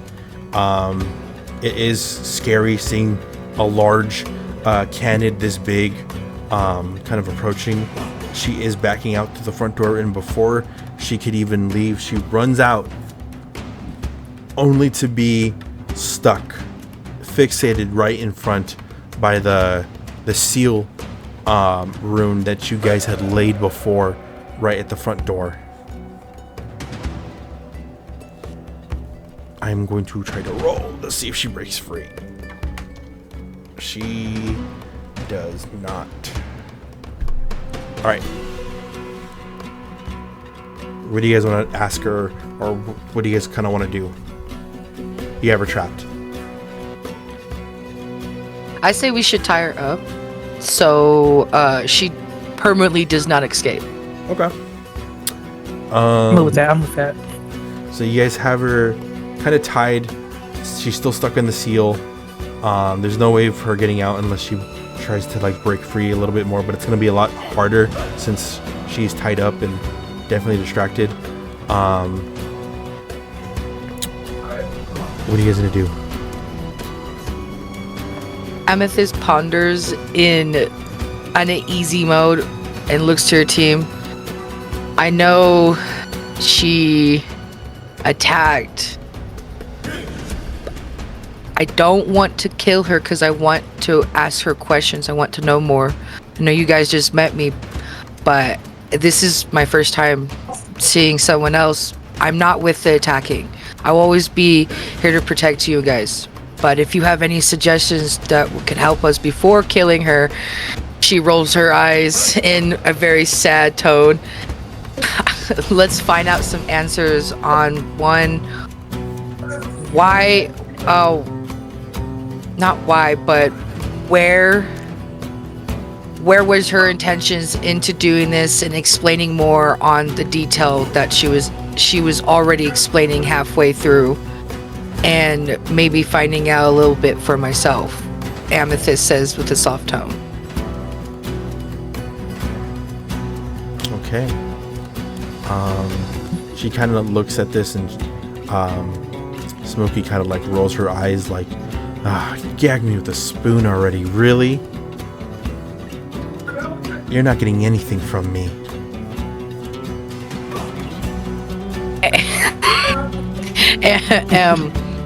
Amethyst Amethyst chuckles lightly in a soft way of a memory unlocking as her younger sister was bratty and was Tony, just like that. And she says to her, "You kind of remind me of someone in my past life." She just, that Amethyst says with nothing else. And then Amethyst moves on and says, "We got a couple questions for you, and there's choices they're going to be make here, so you will not mess with us." She says, "Whatever." I will also say, Halo, you can talk in your transformation forms. Okay, bet. So you can still look intimidating as a dire wolf and still speak some information. Okay.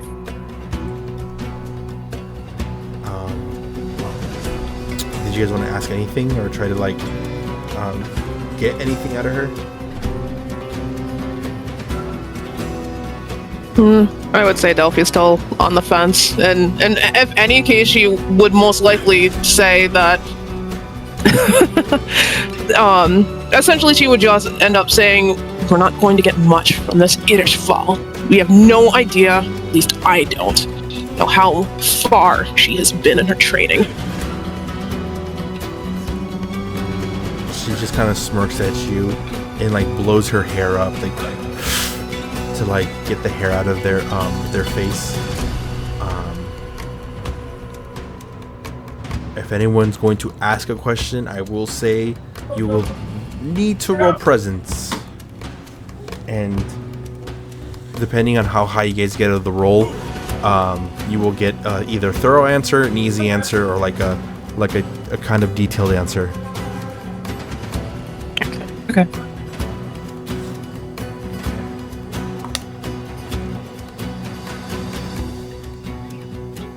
Okay. I rolled for presence, but I'm going to wait for everybody else depending if they choose or not to. Okay.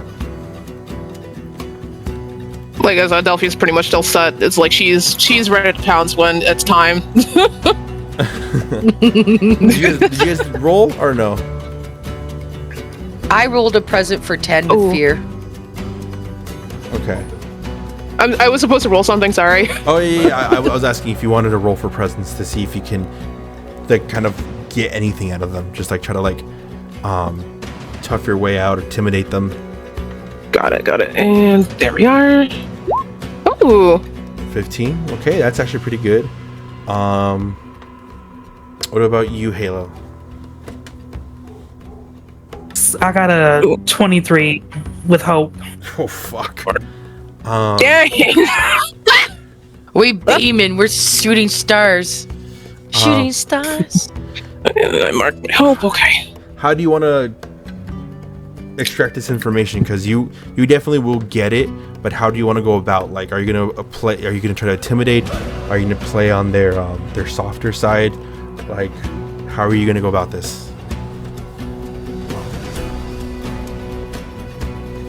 I say we intimidate. Okay. So, again, you're still in your wolf form, so you have the perfect intimidation tactic. You won't be trapped if you kind of cross boundaries in the seal. She's stuck, so you could. I'm not saying you need to, but you could literally like bite them if you really wanted to, and you wouldn't get stuck in the seal. They would be still stuck. I just snap my jaws right in front of their face and almost bite them, but not literally. Yeah. Definitely. She really gets she based off of the way you're kind of surveying her and preying on her, and the way you're like very like your immense size, your whole vistage is just terrifying, and the fact that you can speak too also adds a layer of intimidation towards your interrogation as you kind of approach them and do that quick snap out of like a fabricated anger to like let them know you're not playing around. Give me the fucking information. Smokey really quickly goes, okay, I'll speak. She basically goes, look, you guys are all over your head, okay? This isn't just a simple assassination job. Our guild, the Harlequin Guild, doesn't just take an easy kill like a princess like this, and it's not normal. There's a lot of political powers at play here that are trying to get Amaryllis and hold it down and take it. She goes, look, the nation of Verda and Roja are coming in to an alliance, and Diamante is funding them. The Diamante nation is being told that if they can fund this mayor of this town, he has a lot of connections. He's a mob boss. He's a halfling who has a lot of power, and he's growing really quick. They're trying to get him in charge of Verda to eventually have Verda and Roja invade Amaryllis and split it in two, so that way they can take the resources of the nation and split it between the three nations. Diamante gets a little kickback for sending their best guild and their best assassins after this. You guys have no idea what's happening. There's plays of power here that people want. Nations are taking sides, and it's only a matter of time until an all-out civil war between all the nations becomes evidently here.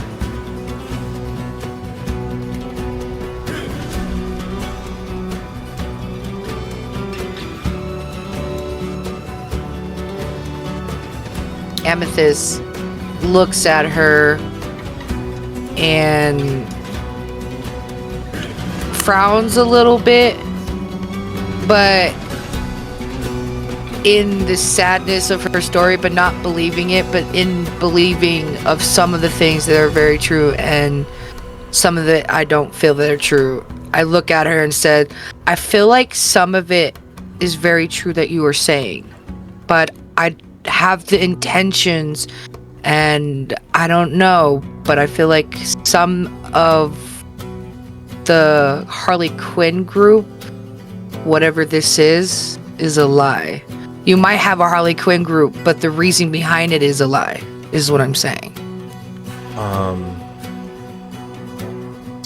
You roll me. This is good. Roll me instinct. Got you. A 22 with fear. 22 with fear. Okay. Okay. I know how I'm gonna do this. Oh my god. Okay, so.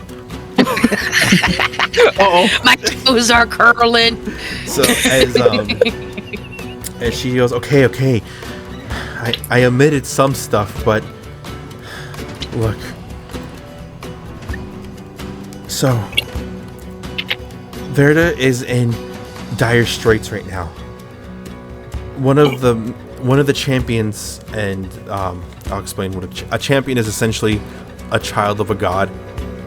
They take many forms. A champion isn't just an angel or a demon. They take many forms. They can be a fucking monster. They're basically demigods. They're very powerful though. And they basically, if the god doesn't run the nation, it's usually one of their children. There can be many champions, or there can be a handful. Some it's like the Imperians from Elden Ring. Yeah, some are dicks, some are chill. She mentions one of the champions' name. She goes, look, Levias is nothing like his mother. And Amethyst, you do know that Yagra is the god of Verda. She is the the old witch of Verda. That is her nation. That is the nation that she rules. But you don't remember her mentioning anything about her children, like a lot about her children. But you heard the name Levias, and you clocked that in your head. So make a note of that. But Make a note. Smokey kind of goes on like, Levias is nothing like his mother.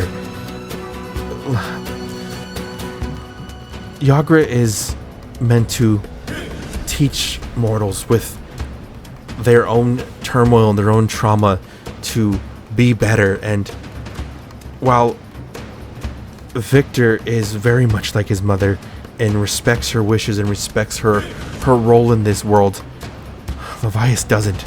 Levias uses the trauma people and manipulates them, and he's been getting a lot of backing. And there is a halfling mob boss by the name of Grendel Grimlock, who's been growing in numbers and power, and he with his men have constructed this type of drug that really is addicting.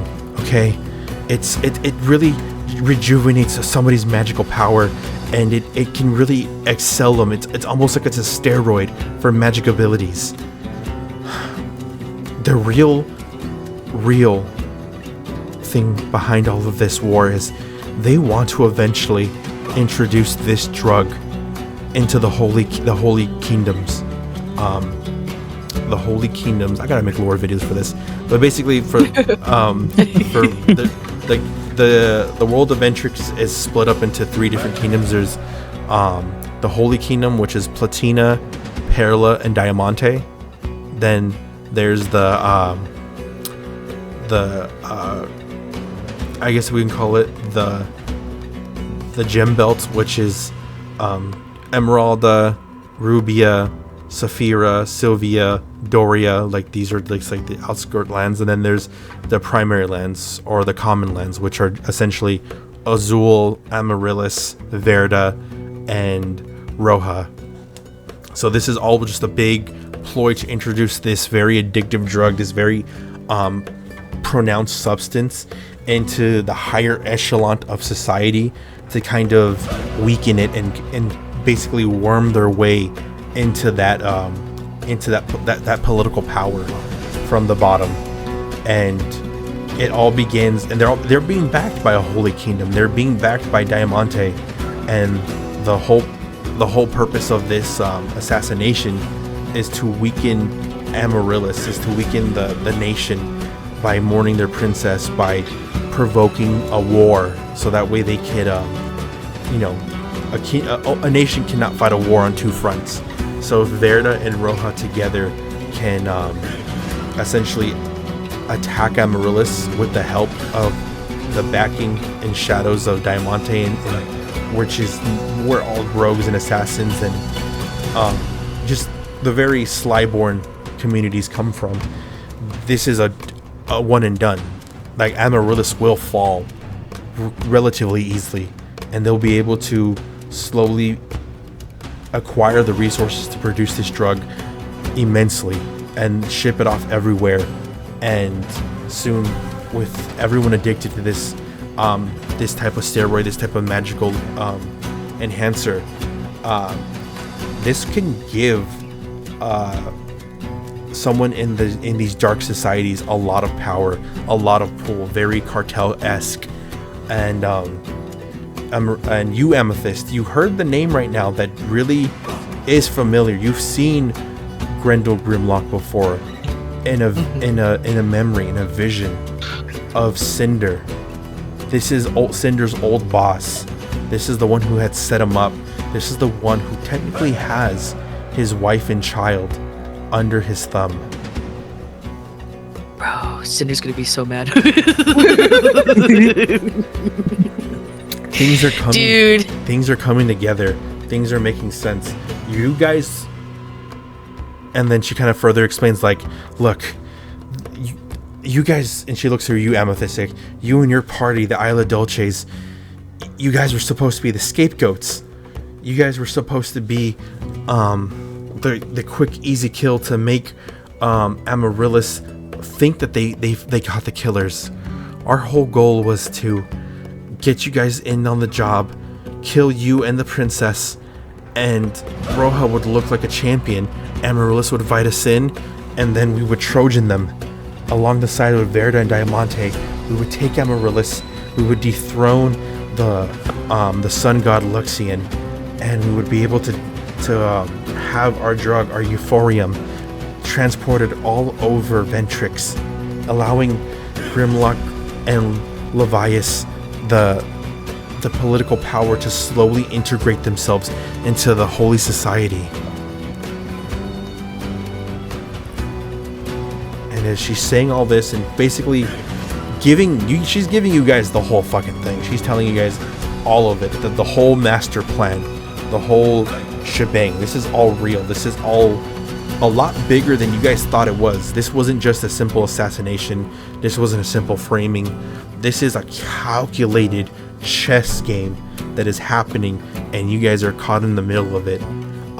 For you, Halo and Delphi, this is intense. You guys are being told that the kingdom that you guys serve, the kingdom that you guys are on the court of, is essentially being targeted by this three-way attack, and it is being backed by some serious players that are just not the run-of-the-mill enemies. You guys have some knowledge of Roja. Roja is known as the land of perversion. That is where greed, gluttony, all these perverted ambitions essentially exist, as the perverse god is the one who is the patron saint there. Amethyst, this is disheartening hearing that you guys, your friends, were simply used as a scapegoat. The man who ruined one of your close friends' lives is involved, and after meeting Yagra, to find out that one of her children is planning to use her whole nation in this disgusting way. Everything is kind of hitting you guys all at once. You guys are baffled by this. You guys are caught off guard, and before you know it, there is this very quick wind as this girl dressed very much like a jester with the clown mask goes, now, you're speaking way too. And then before she can finish her sentence, she snaps the neck of Smokey. Much. So not in surprise. I saw that coming. I'm so sorry to say I saw that coming. I'm going to spend a fear as she looks at all of you guys and she goes, oh, not like any of you can stop it, but I am going to leave you guys with a parting gift. And she basically leaves this very kind of like a neurotoxin, like a kind of like a jellyfish that numbs the body, smoke screen that basically fills the surrounding area, guys around you. I want you guys all to make, I'm going to say, either agility or a strength to see if you guys can either try to jump away from it fast enough to like reduce the effects, or you guys are able to just kind of power through it. It's up to you guys. Got it. I'm gonna do agility. I'll be doing agility too. Okay. I'm gonna do strength because I can form my body as a rock body to protect myself. Okay, so you rolled instinct, right, Amethyst? Oh,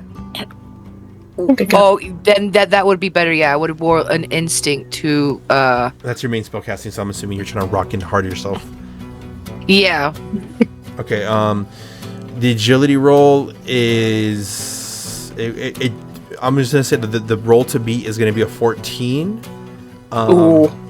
You just didn't make it, so you're gonna get a little like stunned from it. So you're gonna feel your body kind of go limp. Okay. And you're gonna basically fall down, and it'll be like a stress for you guys. Um, Yeah, it's right now. Okay. What did you get? Amethyst?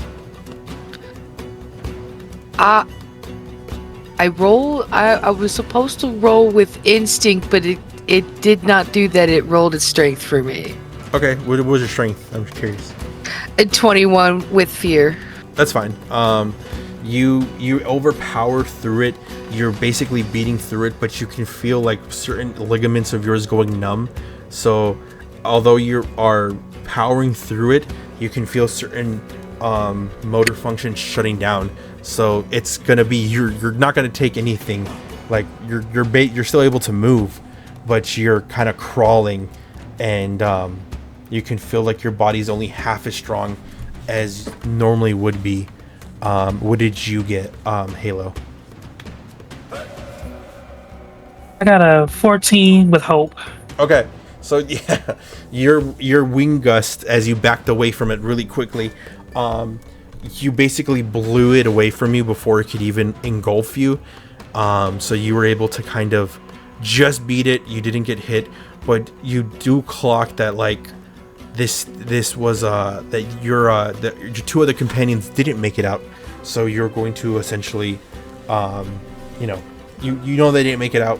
You're quite aware of that. Mm-hmm. And as you kind of blow back the smoke a bit, you see Delphi very much neurotoxin, stunned on the ground, looking kind of angry, and falling for the smoke screen. And you see Amethyst, who's not fully neurotoxin. She's definitely fighting through it, but she's basically crawling. Water!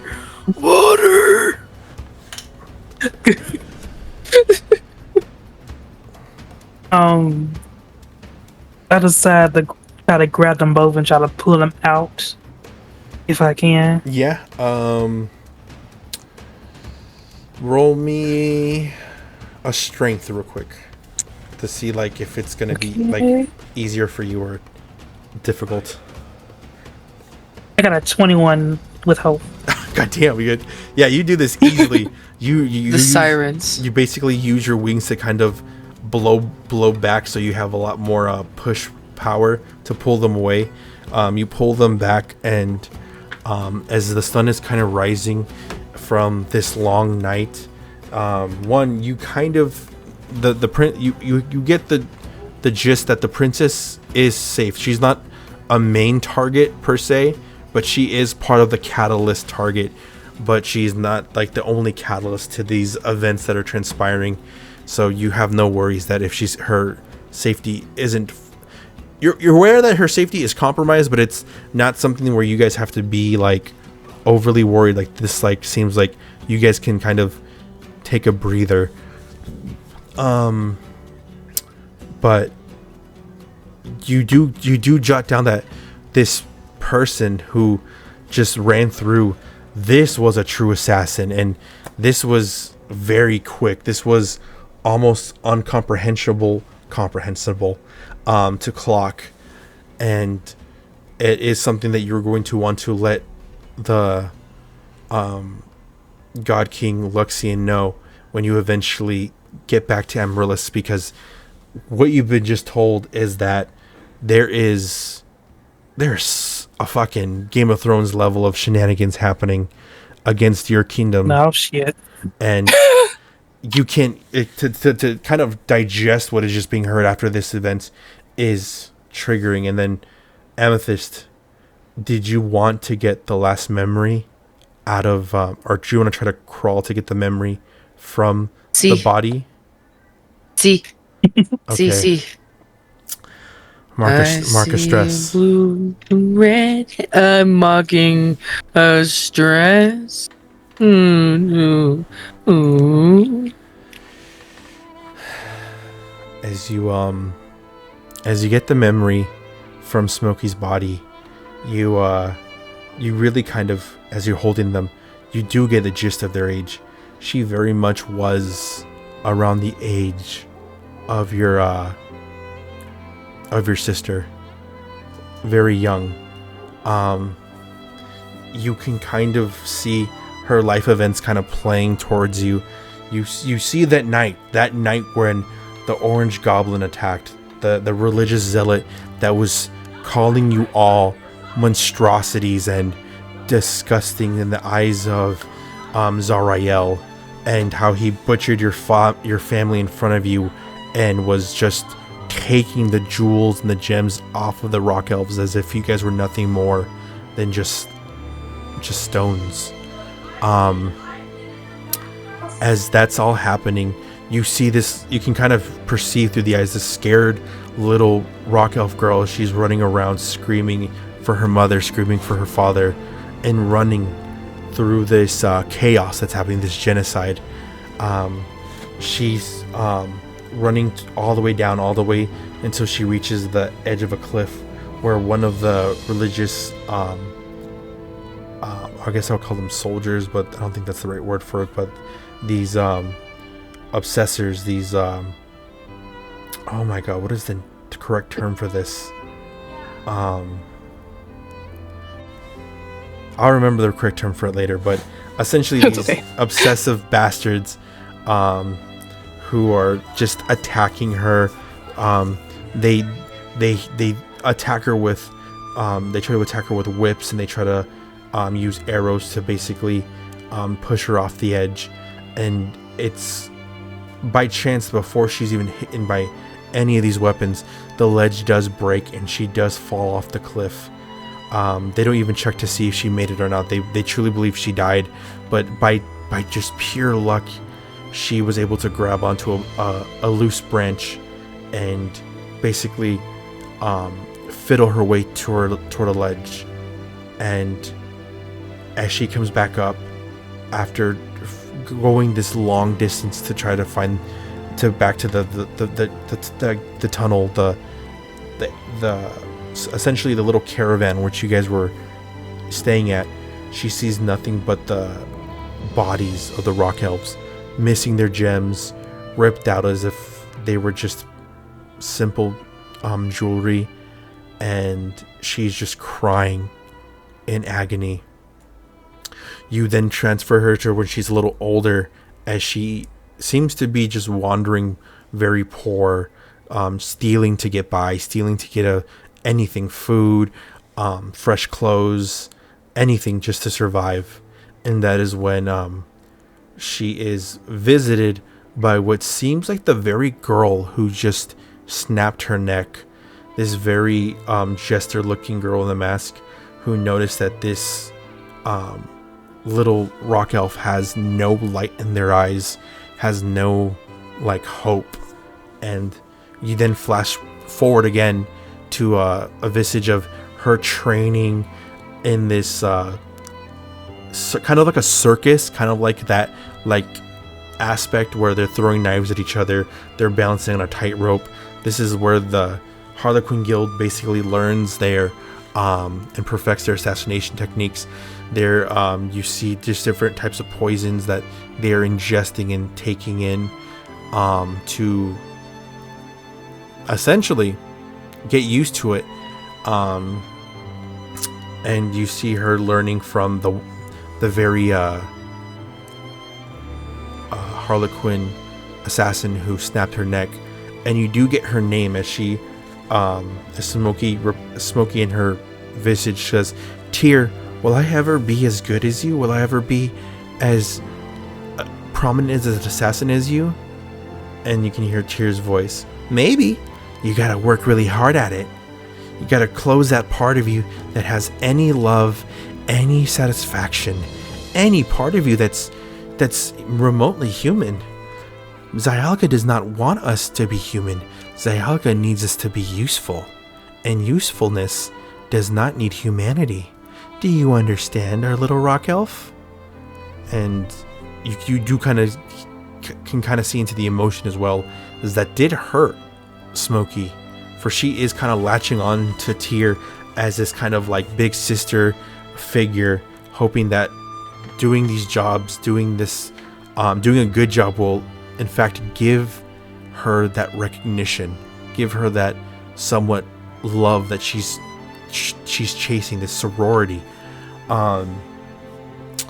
as you flashback, you kind of go into a more modern era where Tyr's telling her, this is going to be your first job, okay? Please, get this done and do not embarrass us. She goes, I have no problem killing you. Understand that, Smokey? I do not. And I do care for you. I cherish you. Who do you think brought you into this guild? But again, you are my responsibility. And if you let me down, I will make sure I take care of you like a mad, rabbit dog. Do you understand, Smokey? Smokey, taken aback from this, is very much like, I understand, Tyr. She goes, good. Now go on. And here, take some of these. And she kind of gives her like these little 6 beans, which are kind of what those little goblinoid things are. They're very much like these little plant goblins. She goes, here, take these little goblins. They will help you. They should be at least a useful little ploy in any situation you have. And that is where the visage ends, and you kind of get the last lingering thoughts of Smokey, and that's her kind of saying, I wish I could have been more useful to you, Tyr. I really do wish I could have made you proud. And then the memory fades.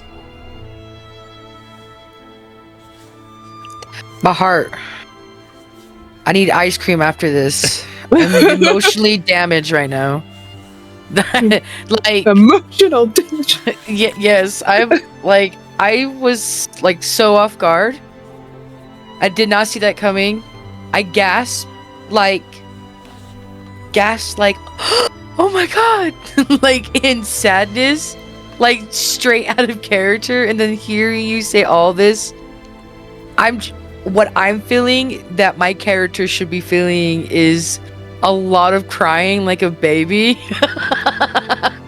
And just like a lot of like pent up rage and trying to control myself because I'm so angry that I wish that I knew that another person was also in line and was using her and could have perhaps had a different outcome, and she could have like been on our group and we could have helped her. We could have like, it's just making her like all of these emotions. It's making me sad. Do you want to share this information with both Halo and Delphi, or do you want to kind of keep this to yourself? I will share the information, but I will leave certain details that might be traumatizing. Okay. And after hearing these details, how do you guys feel? Does this kind of resonate with you, Delphi, after being kind of in a similar position? And you, Halo, hearing this as someone who's, I'm not necessarily like you're definitely from like this the snowy snowstorms of like hard living and stuff, but you've kind of always been a positive person. Hearing how like some people have been taken advantage of or even just groomed in a way in a different life, how does that make you react?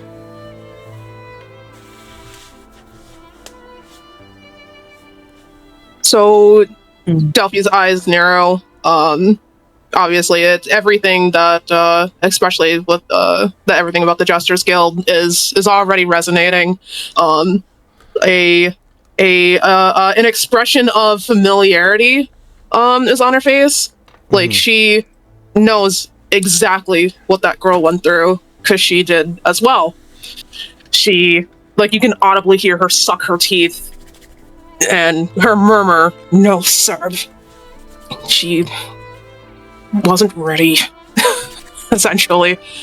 And like, and she's kind of saying it more to herself than Smokey. And she turns her back because this is like yes, she didn't know, but she essentially is kind of a bit blaming herself because because she should have known. It's something that she absolutely should have known because it's the Justice Guild. They don't play games. They don't fuck around. They're not fucking around and finding out. You fuck around, you find out, and it's just death. These hands are rated E for everybody. Seriously. What about you, Halo? How do you hear? Like, how do you feel? Like, I mean, you don't really have a connection to the underbelly of this, but you have empathy. I'd like to think. Yeah, they do have empathy for them. They kind of try to hide it because they really don't show emotion in serious times like this. Mm-hmm. Like their mother taught them how. But they do care in their own way was the situation. Okay, and I will say this, that it's not, I wouldn't count this as grave robbing, but if you did want to kind of look through her That's dirty. corpse, or even take something of hers, like maybe one of her knives or something, to kind of in memorial of her, to, like, you know, honor her in a way, you guys definitely could, and I will not consider it as grave robbing. I like that. Okay. Delphi does take a moment, and she takes the mask that she had, that Samoki had. Okay. Amethyst, did you want to take the knife? I'll take the knife. Yeah. Okay. Okay, so I'll say this. The mask, you do notice it is a real Harlequin mask. And yeah, this is something that is not just traceable, not just powerful, but like this is like it's like having a death card on you. Like this can really scare someone. This can very much really, like, in certain circles, go for a lot of money, and in other certain circles really make people think that you are beyond dangerous. Yeah. The knife that you do get, Amethyst, from her body is a special quartz knife that has her name engraved in it. Yeah, let's go. It is very obvious that this was something from your clan that was made, because only your clan have been able to really use gems and stones and use them to, like, almost make them as powerful as steel. And you see this knife, and it says "To Smokey from Dad," as this is like a nice, like, quartz knife that is very edged and very sturdy.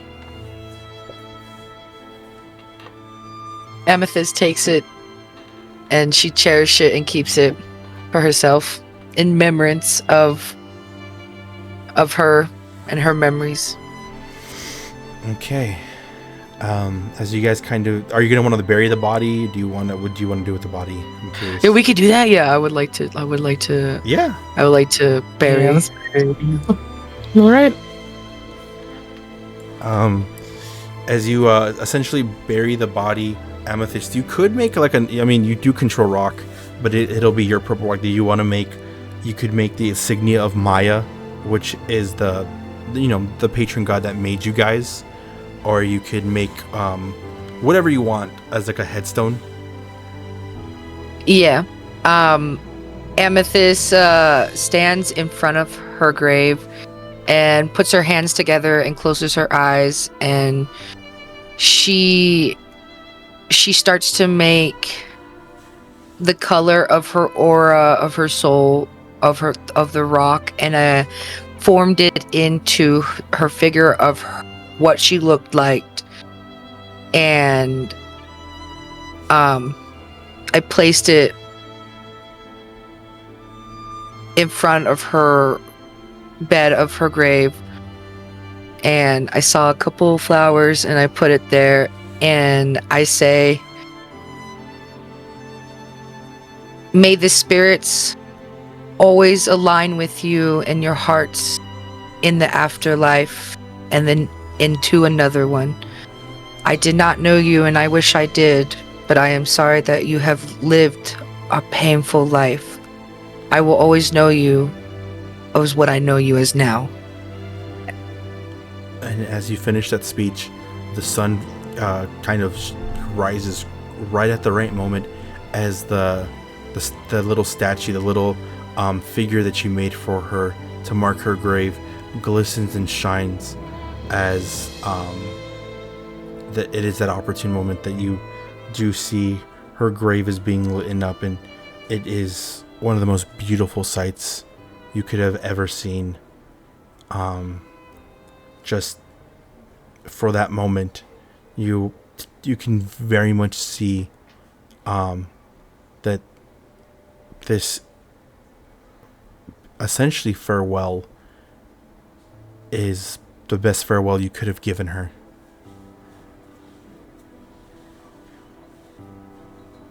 Amethyst doesn't get emotional, but she finds release of something that she likes doing a lot, and that secretly she likes doing a lot, is bringing peace.